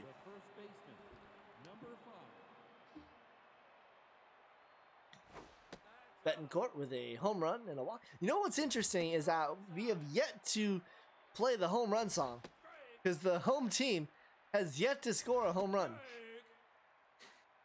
that is true. The home team is yet to hit a home run tonight. As that one's right on the glove of Ball. Throw to first in time. Nice work from the relief pitcher to get the out there. But I doubt that trend will continue because we've got game 2 of the Epic Conference coming up after this. You do not want to go away as the Skulls are going to look to build off of a 10-0 win in game 1. Richie 2-2 with 1 out here in the top of the 8th inning. And he gets rung up there. Lucio Ball gets him looking. 2 outs now, and here is Crew Hart.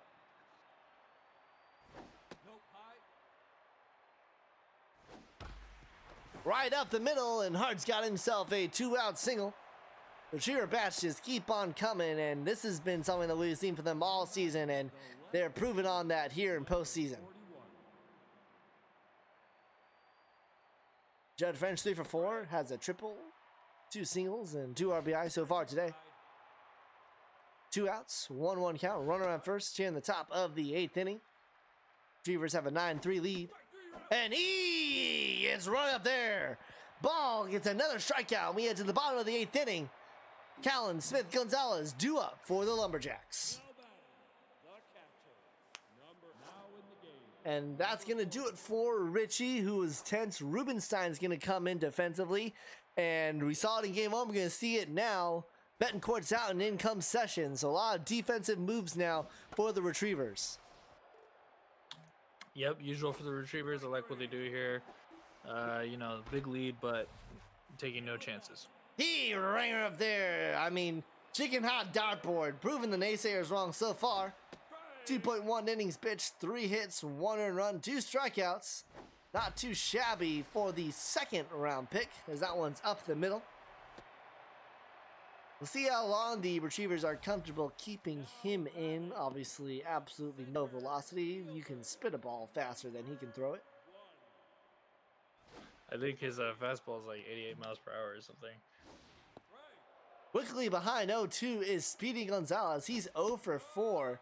Check swing there on a 83. high ball. Another check swing. Popped into left, and that's going to be a bomber special. Bomber special to Judd French.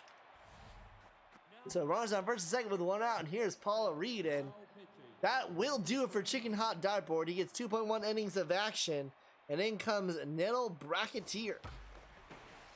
That one just off of the line, and I mean, the question that we had was, how far can they get with Peach Dropkin? And then Hot Dartboard comes in, and now here's Bracketeer, the third relief pitcher we've seen. And that one is up the middle, caught by Max Swingins, and the runner's gonna go home. And what are you doing? Base running gap there as they get gunned down, and there's now 2 outs instead of bases loaded with 1 out. And oh my goodness, it just gets worse for the Lumberjacks. I don't think it's terrible. I mean, you gotta make something happen, but just unfortunate. Good throw and swingings, gunning him from center. Gotta make something happen, but just nothing going right for the Lumberjacks. So instead of bases loaded with 1 out, it's now 2 outs here with runners on first and second. 2-2 count to Archie Conrad. He's got a double and single so far today, and he gets rung up. And you gotta say this about the umpire. They're consistent with that pitch. Strikeout there. We head to the 9th inning. It's a 9-3 Retrievers lead. Retrievers 1 inning away from being 1 game away from the Super Series. That one up the middle. Nice dive by Phil Barco Jr. Throw to first in time. Nice defensive work from Barco Jr. to get the first out.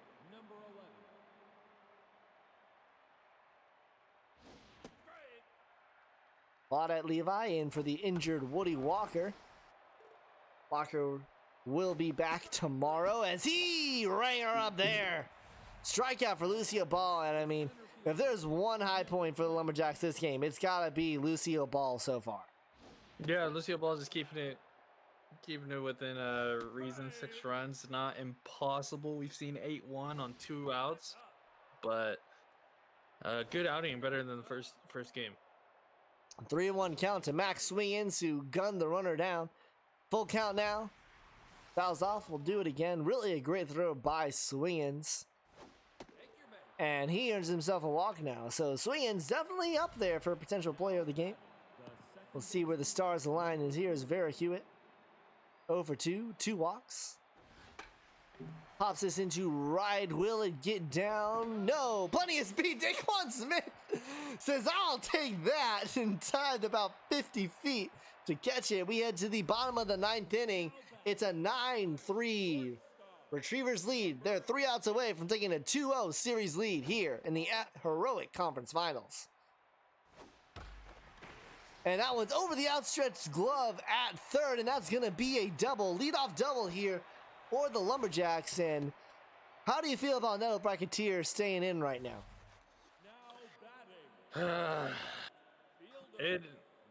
It's fine if they get a couple runs and maybe bring it. I don't know what other options they have back there. If they have a much better option, but well, they only have 1 relief pitcher left. I'm sure Puppa could let us know who that is. 3-1 count. Really, this bullpen has done a fantastic job since they lost Dina Gregory, but it's now runners on first and second with no outs, and here is Tank Tygo. So it's Flowers, so Flowers the only one left. Brother Flowers and Hickman, is that correct? 3-0 count to Tank Tygo. And he launches this into center. Max Swingins is there. We'll see if the Lumberjacks learn. No, they don't. The throw is home, and he's safe this time. beats it out, but it was close. It's now 9-4. Lumberjacks getting close, but here's Jose Strangelove, and he's an RBI dud. First swing into center. Max Swingins is there, and that'll be the first out. As a lot just happened there, but here's where we are. 9-4 Retrievers, 1 out, runners on first and second, and Shelby Callens due up.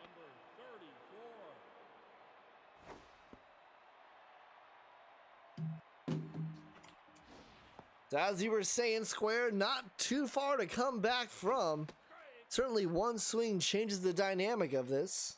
Oh, it's one thing that actually, yeah, absolutely changes the whole thing of it. 2-2. This one was a ball inside, but swung on anyways, and swing-ins.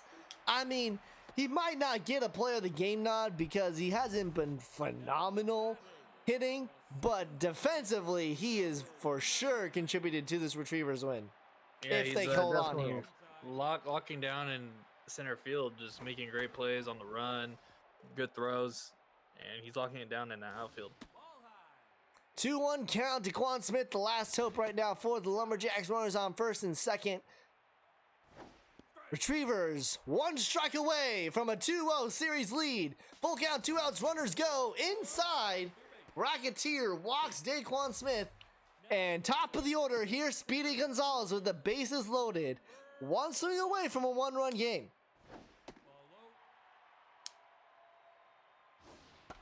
And he swings at that one into left, calling it off, and making the catch is Judd French. And the Retrievers take a 2-0 series lead over the number 2 seed as they are 1 game away from a Super Series date. Yeah, great win for the Retrievers. Got a little dicey there at the end, but even came over adversity. No Woody Walker, losing their starter early, but offense kept on rolling, and pitching just went behind the offense and got the win. 14 hits for the Lumberjacks. They just did not capitalize. Everyone getting a hit. I mean, look at that. Look at that Lumberjacks batting order right there. Everyone getting in on it. What really proved to be the difference was, the Retrievers converted. Especially Crewhart, Judd French, both 3 for 5 on the day. Pete's Drop King gets the win, coming in for the injured Dina Gregory. Jefferson Steelflex gets the loss. Your player of the game is going to be Judd French. 3 for 5, a triple, 2 RBI to run, followed by Tank Tygo and DeQuan Smith. Interesting choices by the AI here. Well, that'll conclude it for the heroic conference play for today. We will see them in action tomorrow as the Lumberjacks are going to need to win 2 games in order to force a Game 5. But don't go anywhere, because when we come back, we've got the final game of the night, Game 2 of the Epic Conference Series, Wildcats at Skulls. Wildcats looking to split the series. Don't go anywhere. You're watching the SSBL right here on Twitch.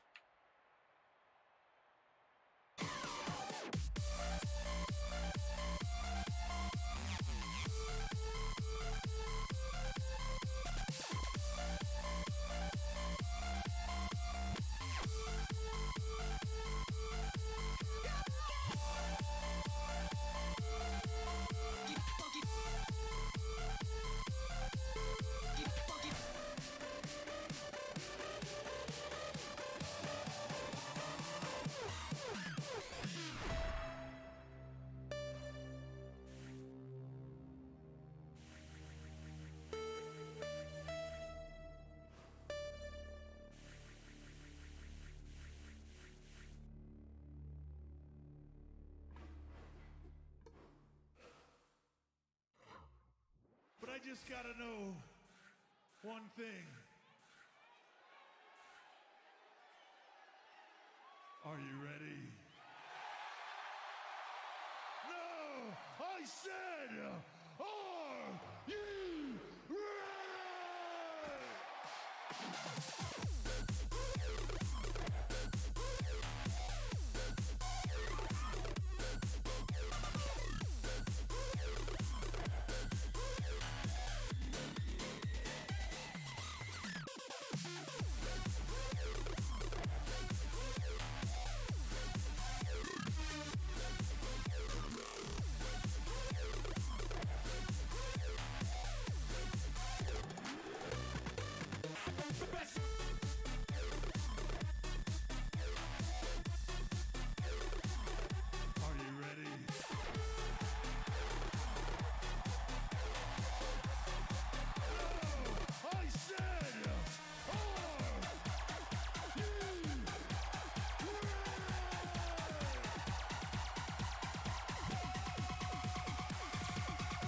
Welcome back. The Retrievers are in hot control of the Heroic Conference. They win both games today, and now we're going to get our final look at some conference finals action here in day one. It's going to be Wildcats at Skulls, and we talked about it earlier, Square, but what are you looking to see from both teams here in game number 2 of the Epic Conference as we've got Botch Peppers versus Tumblo on the mound?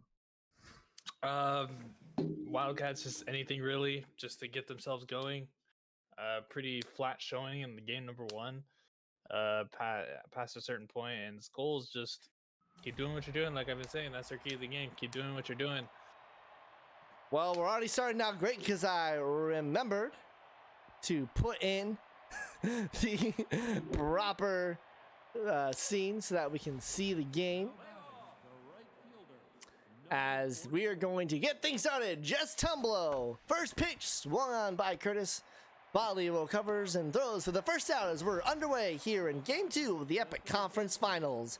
Wildcats looking to even the series, and the Skulls looking to make it decision time tomorrow.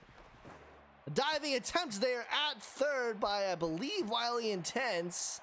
And that's Raskeller. That's going to be Raskeller. Thank you, Squared, as that's going to get a base runner on now for Whitney. Whitney, we saw this a lot in game 1 of this series. He had a lot of opportunities with base runners on, and the other great opportunity here for him to take some redemption from that.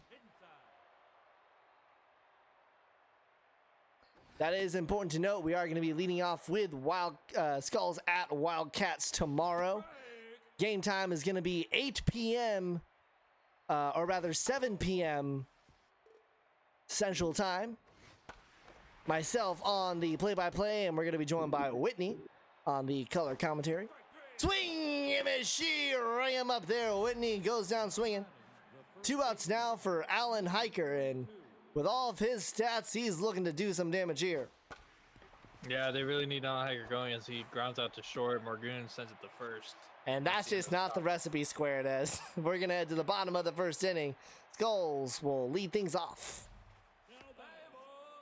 So as I said with the Skulls, you can't let these two guys set the table for the big guns after them. So as we're closing in on day 1 of action, Squared, we've seen big blowouts.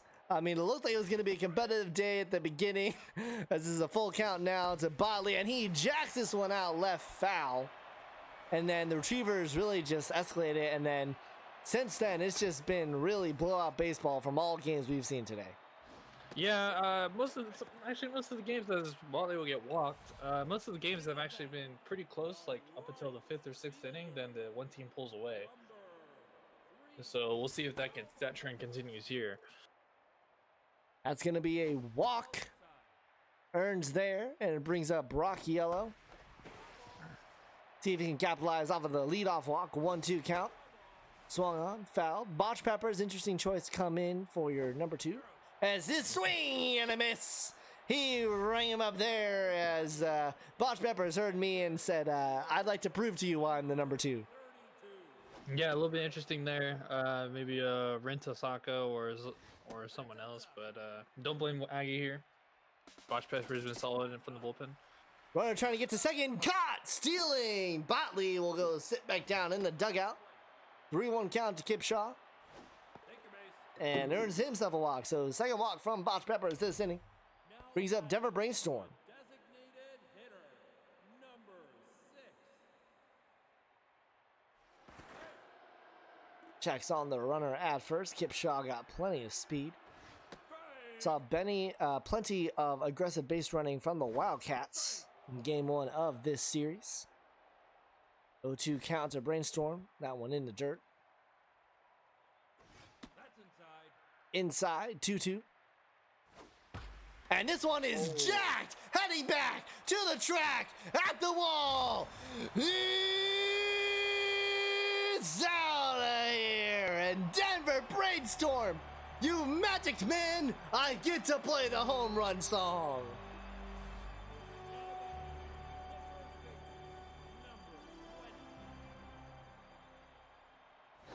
Yeah, left the curveball out in the middle of the plate. Brainstorm got a hold of it, squared up on it, and was able to shoot that in the right center for a 2-run shot. As Whitney said, that ball had a family. Swing and a miss. Henry sits down. Keyword there, Whitney, is that ball had a family, as it is long, long gone. 2-0 Skulls heading to the top of the second inning. Number 31. Early 2-run lead for Tumblo, who's been pretty solid this year. Wildcats have failed to score anything in this series so far. Just Tumbo as she running up Emmett Fury there. Former number 3 starter for the Dragons. Now the number 2 here for the Skulls. And she's now facing Bobby Jimbo. You just love saying it like that, don't you? Bobby Jimbo up to bat here for the Wildcats. 2-2 count. Swing and a miss. Bobby Jimbo has himself a strikeout as he gets rung up there.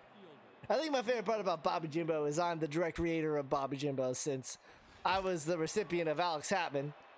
So because Alex Hatman went to me, Bobby Jimbo gets to exist for the Wildcats as that's to Botley. Throw to Carl Henry in time for the third out. We get to the bottom of the second inning.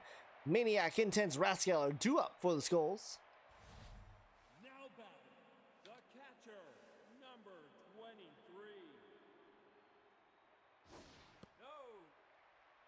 Look for Botch Peppers to have a bounce back inning here. Trying not to get too out of sorts. Already at 31 pitches through 1 inning of work. 2-2 count to Maniac. And earns himself a ground out as Fury will throw to Iger in time for out number 1. And that will do enough to take Botch Peppers from tense to neutral. Throwing a lot of that curveball. His special curveball is that's sending to center field. And that's going to be just a single as Bobby Jimbo is there to wrap that ball up. Randy Raskeller now at the bottom of the Skulls order here in the bottom of the second inning. And Botch Peppers Jr. is back to tense. He was fine, and then he gave up a single and thought I suck. As this is right to Fury, throw to second in time, throw to first. As they earn themselves a 4-6-3 Dragon special to get out of the inning. Botch Peppers will go back to neutral. Heads to the top of the third. Bango Sorelli Curtis due up for the Wildcats. Yeah, Wildcats need to find a source of spark from here. The offense has been pretty flat coming out. Right to Raskeller, throw to first, in time for out number 1. Wildcats looking to make sure that we don't have only 2 games tomorrow.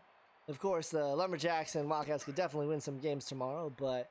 I was about to say, excuse me, you're assuming that the series are over? No, I'm just saying the Wildcats, a win here would guarantee at least 3 games tomorrow. A reminder, in terms of the schedule, we will have games 3, and then games 4 if necessary. Swing and a miss. Sorelli goes down. She got rung up there. And then if there's only 1 game 5 necessary, we will play that tomorrow regardless.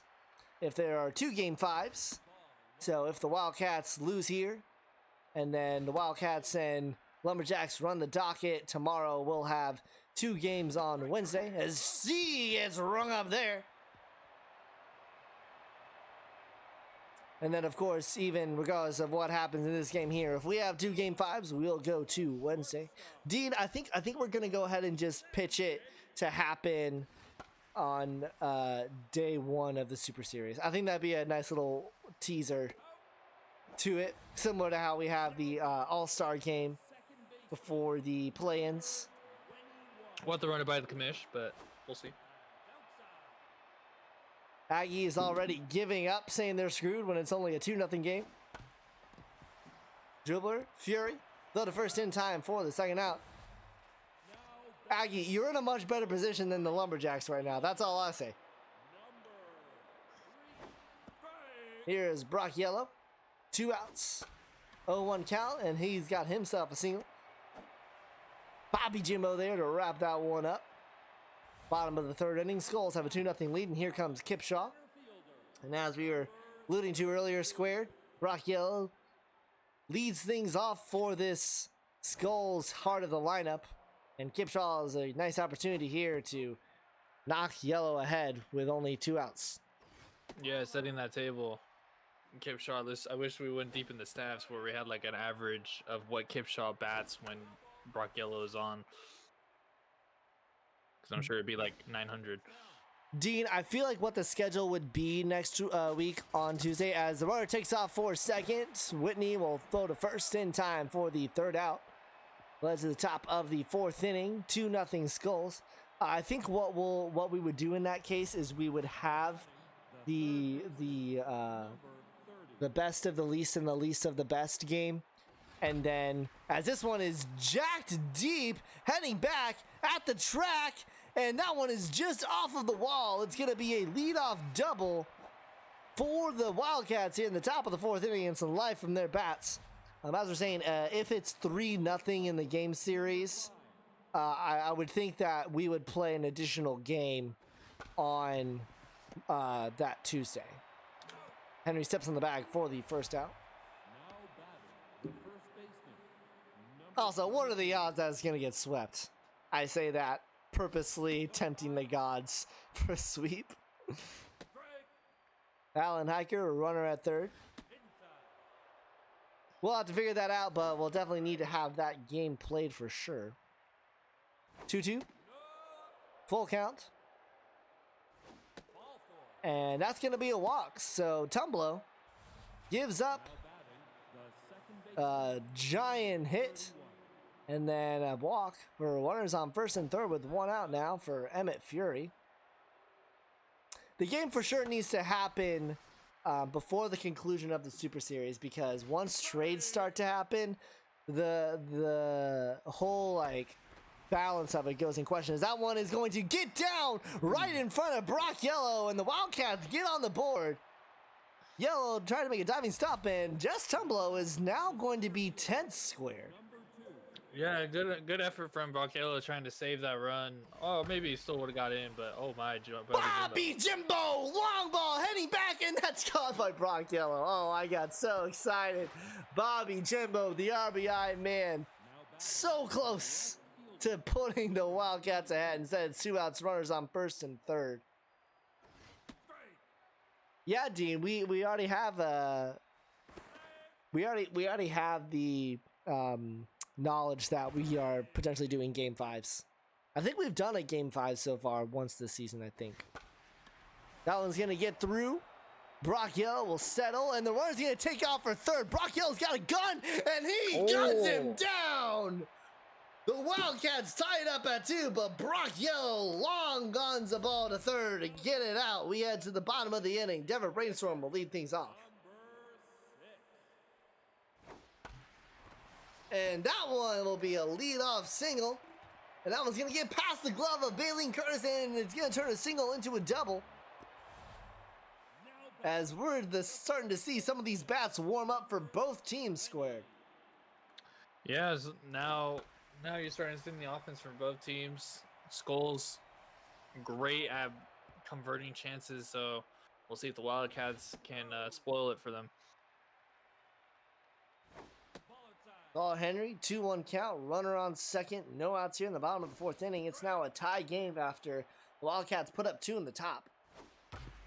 And that's right to the glove, Whitney, and the runner took off. And for the second time tonight, we've seen a base running gaff as they'll finally run him down here for the first out. And please cue the Price is Right wrong music. What up? Blah. Close enough. Anyway. I'm doing this for the play-by-play, not for the musical antics, because Lord knows I wouldn't have a job if that was the case. Popped up behind the plate, Sorelli will wave it off, and will make the grab for out number 2.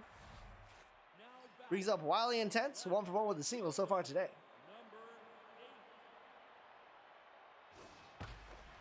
That one get past the glove and foul. Whitney found it. 1-2 count. This is high 2-2 as Bob Peppers throws his 63rd pitch of the game. Whitney is there, throw to first in time. So a leadoff double leads to nothing. We get to the top of the 5th inning. Bango, Sorelli, Curtis do up for the Wildcats. Now batting, the designated hitter, number 4. So Tumblr actually went from locked into neutral. That's where she's at now. At 53 pitches here through 4. Yes, I believe the Skulls are 15-2 this season. That one's to Rock Yellow. Wildcats looking like a little bit more life now. And it's Getting coming consistent hits. from the bottom of the order as well. As here is Jillian Sorelli. The Skulls were 12-2, right? And so then they swept their division series, and then they already have won one. So yes, the Skulls are 15-2 this season. That one, nice drive by Bali. Throw to second in time, throw to first, and they get the Dragon Special. 4-6-3 Dragon Special. 2 outs now here in the top of the 5th inning. Nice work from Botley there at second. Caught by Carl Henry. We'll head to the bottom of the 5th inning now. Raskeller, Morgan, Botley, 2 up for the Skulls. Skulls are 15-2, and then the Wildcats, they were 9-5 in the regular season, and then they won their divisional series 2-1, so they are 11-6. No, they're 11-7 because they lost the first game of the series. All right, back to Botch Peppers Jr. Throw to first in time for the first out. And of all the teams that we have remaining, Squared, the Skulls have certainly are the favorites considering their placement, but not necessarily a solid guarantee to win the Super Series, especially if they have to finally get through the Wildcats here first. In this league, there are no guarantees. You know, we all thought the Moonshots were going to run through their league, but we're bounced out in the semifinal. Just other teams. Epic collapses. Just there's no guarantees in this league, but yes, if you need to pick a favorite, the Skulls, as there's a ground out, the Skulls are the favorite. But again, there's no guarantees in this league. That one gonna be out the middle for a single. Runner aboard, as Whitney just mentioned, or not Whitney, Aggie just mentioned that they're actually 10-4, not 9-5. So that would make their record 12-2. Nope, that's not the way the math works. 12-6. Final answer. 12-6 is their record right now. That will do it for Botch Peppers Jr. after he gave up that single. Brings up Kipshaw. Runners on first and second with 2 outs. Rin Tosaka gets the call.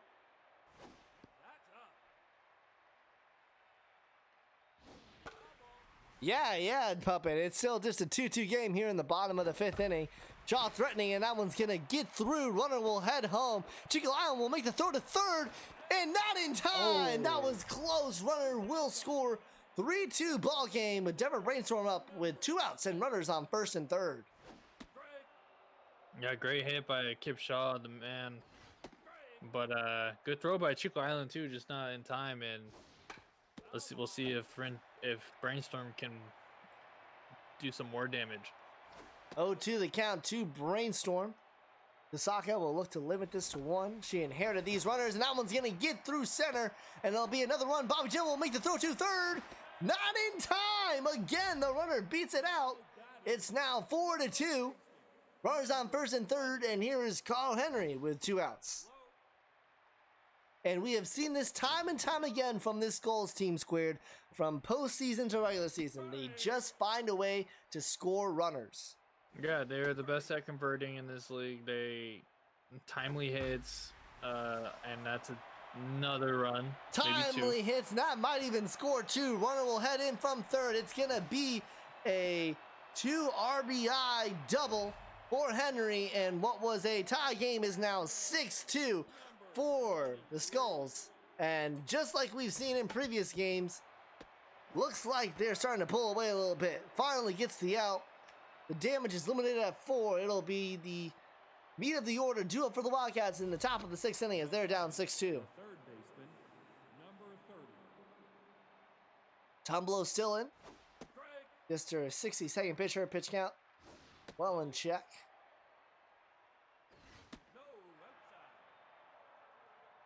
She'll be an integral part of this game, staying for the Skulls. This was a giant launch ball, probably nearly hit some of the lights in the stadium, but caught for the first out. Brings up Whitney, and he swings at the first pitch he sees.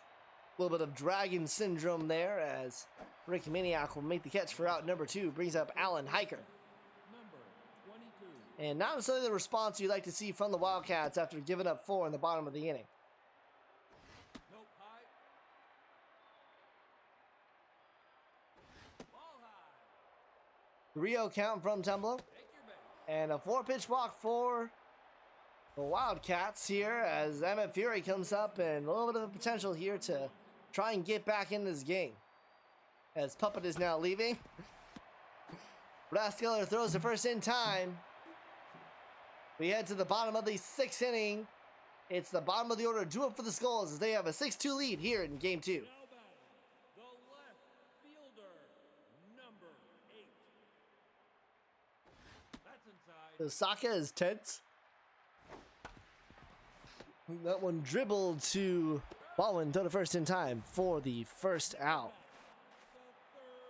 So a little bit of reverse action in terms of heroic versus epic. In the heroic squared, we've seen the retrievers just absolutely come out and dominate hitting wise against the home side, against the top seed. And then here in the epic, it's looking as if it's business as it should be so far. Yeah, Wildcats putting more of a fight this game as the lawnmower is started by the umpire. But little more of a fight this game, but Skulls again pulling away as we've seen in all these games so far. Osaka rang him up there and brings up Dinklage Morgan. Osaka still tense. 2-2 count. Check swing there.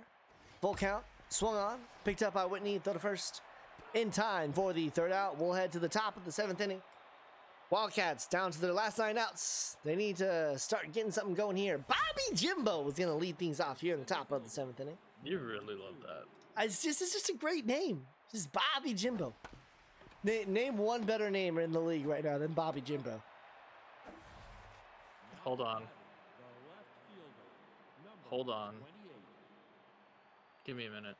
I'll be back The to you fact on that one. you even have to speak is there's a ground out there. Bobby Jimbo grounds out. Bobby Jimbo grounds out. That one gets through. Fair ball right on the first base side, and that's going to be just a single as Brock Yellow will pick that one up. Now batting, the Dash Bango. number Dink Highgrass. There you go. Oh, I was waiting for you to immediately say it after I said it, and I was just gonna immediately just say wrong. I am excited to announce that a potential draftee is gonna be Do Something as this one is hit deep, heading towards the track, and that one's just foul. Could have really used that, but just foul. Dash Bango Way to hitting say well way to above his understand. pay grade. And this Oh. one is hit deep, heading back to the track, but Big on there is Kip Shaw.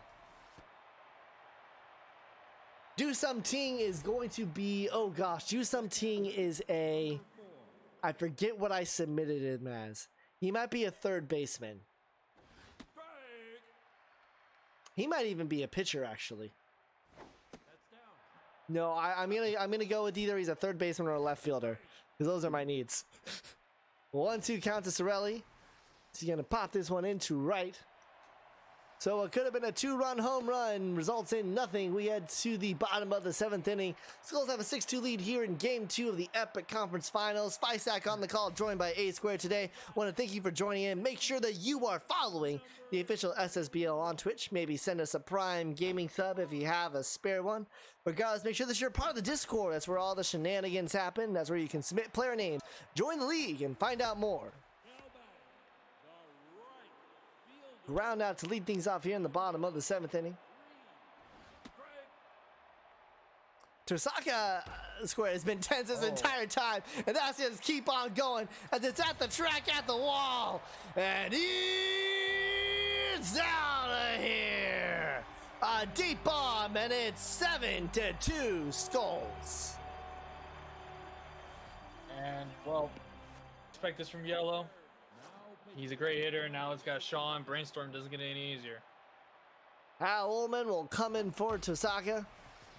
And the first pitch he throws is a single, and we have not seen the best from Hal Ullman this series so far. He's now facing Denver Brainstorm, who is locked in. Runner on first, one out here in the bottom of the seventh. It's a 7-2 Skulls lead. That one right to Rustin Baldwin. Throw to second in time. Throw to first. And they get themselves the 5-4-3 Dragon Special to get out of the inning. Brock Yellow home run adds one more. We're down to our last 6 outs for the Wildcats. As we head to the top of the 8th inning, it's 7-2. Throw by Rascaller to first in time for the first out. I definitely made 3 high-tier pitchers. We are going to have... Last draft, we had no high-tier pitchers. And this draft, everyone saw that and said, we can't have that again. And now we're going to have so many pitchers as he gets rung up there, swing and a miss. Good, it'll be a pitcher draft, because a lot of people need pitchers. Well, especially with the way this game is, as Jess Humblo now throwing her 90th pitch. We had 3 stellar pitching options, and then that's a nice attempted catch there by Maniac. Not able to get it. Please step into my office, because I have a couple players that are available that are not named Robin Ryan. 2-2 count. Full count now to Whitney. And Tumblo walks him, and we'll see if that's going to do it for Tumblo. She has pitched phenomenally here. And she's going to stay in 7.2 innings, 97 pitch on the way to Hiker. And she's going to have 8 innings pitched through. Brock Yellow makes the catch. We head to the bottom of the 8th inning. Henry Maniac intends due up for the Skulls as they still have a 7-2 lead. Now batting, the first baseman, number 20. Ball inside. Zarby, are you in the chat? This one's fouled off by Henry. God, no. I don't think it might be a little bit too late for Zarby right now. Extremely late for Zarby. He's still playing Gym Crack. I don't want to hear it from Zarby. He's still up. And that's going to be a walk now for Henry. Brings up Rick Maniac, 0 for 3 so far today. The Skulls already have some insurance, but they'd love to pile in more. Retrievers didn't execute on a 3rd straight double-digit game. They certainly got close. We've seen a lot of blown-out games so far here in the Epic Conference, and that's going to be another walk, this time to Rick Maniac. Brings up Wiley Intense. Runners on first and second, no outs here in the bottom of the 8th.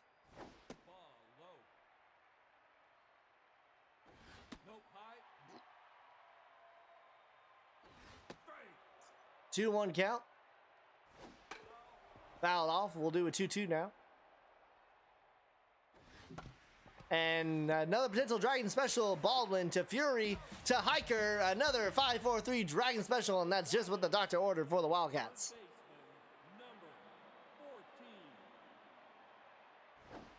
Runner on 3rd, and this one is hit deep by Rascaller, heading to the track at the wall, and off of the wall. That one not necessarily close to going over, but it's going to be an RBI double for Rascaller, and it's now 8-2 Skulls. And again, just timely hits for the Skulls, converting when they need to. Brings up Jadinklage Morgoon, as both the Lumberjacks and the Wildcats are going to want to take some rest before tomorrow. Wildcats down to their last 3 outs. They're down by 6. It'll be Fury, Bobby Jimbo, and Chico Island due up. And Tumblo stays in. Potentially, I don't think we'll see her complete the game, as this one is into center, and that one's going to drop down in front of Kip Shaw. But, I mean, squared an absolutely phenomenal performance from Jess Tumblo tonight. Yeah, I kind of had that one mistake inning, but other than that, she's been great as Bobby Jimbo gets lifted. Bobby Jimbo's not going out, and Bobby Jimbo goes out, and Jess Tumblo stays in.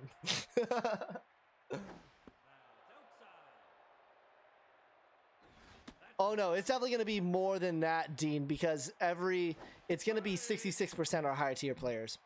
2-2 count to Richie as he gets rung up there.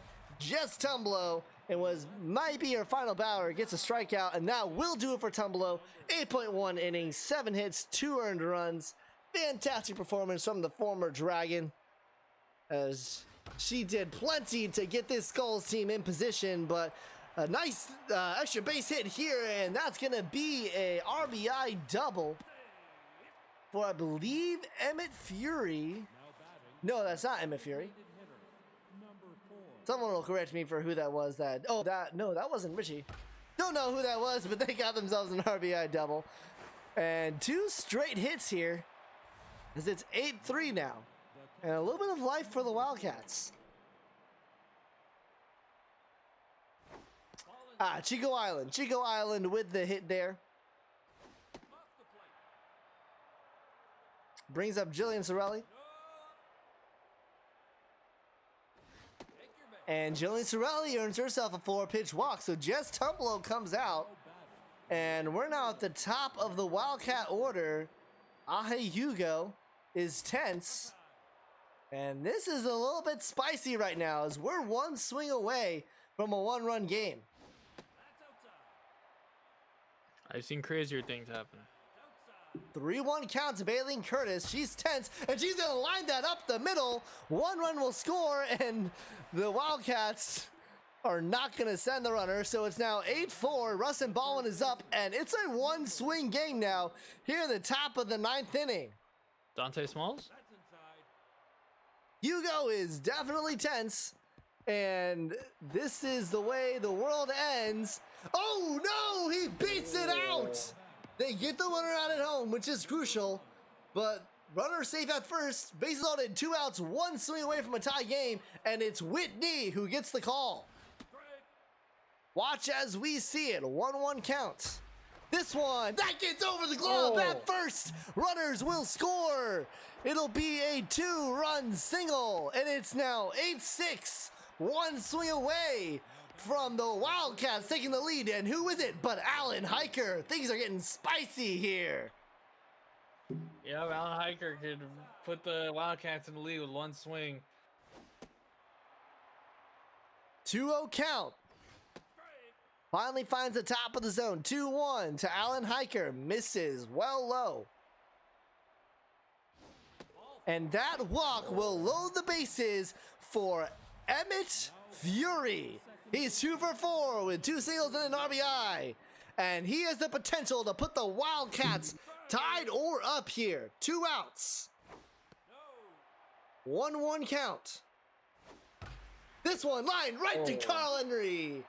And the Wildcats admirably fight for it. But the Skulls take the win. 8-6 here in game 2. Well, that was certainly an ending squared. Yeah, Wildcats, I thought for a second there they might make the comeback, but couldn't overcome the flat offense starting the game. But valiant effort, take that momentum into game 3, and now you have the very tough task of trying to win 3 straight against the Skulls. 4 runs scored in that 9th inning by the Wildcats, coming up just short. As we take a look at some of the stats here, Chico Island 3 for 4 with 2 RBI. Whitney 1 for 4 with that RBI, or 2 RBI single rather. And then we finally had some home team home runs as Brock Yellow and Denver Brainstorm hit themselves long balls. Brock Yellow 3 for 4, Brainstorm 3 for 4 as well. Botch Peppers gets the loss. Jess Tumblo, phenomenal pitching, 8.1 innings. And finally, your starts of the game, Denver Brainstorm will get the call, followed by Brock Yellow and then Chico Island. Well, that concludes day 1 of action. Both the Skulls and the Retrievers lead their series 2-0. And Squared, what did you see from today? And what do you think is going to be crucial for tomorrow, as we'll have Whitney joining myself on the call? But what did you think about today, and what are you thinking about for tomorrow?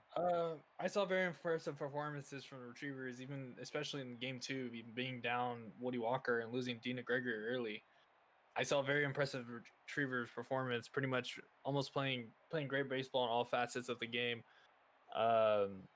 And it's going to be tough for both the Wildcats and Lumberjacks to come back and win 3 straight. It's tough for anyone to win 3 straight against one team. Even in baseball, it's tough, and it's going to be tough for both these teams, and they just need to get some momentum and just keep on going and try to take the next 3. Well, you're going to want to tune in tomorrow, 7 p.m. Central Time. It'll be myself on the call with Chicken Sandwich, doing color, Whitney doing color. We'll start off with Skulls of Rock at Wildcats for Game 3, followed by Lumberjacks at Retrievers Game 3, and then everything else is if necessary. So we'll see the conclusion of those tomorrow. Skulls and Retrievers take the 2-0 series lead. Want to thank you all, Fisac here on the call. Thank you, Squared, for joining me. Until tomorrow, thank you for watching, and make sure you tune in for more epic conference action and heroic conference action here on Twitch.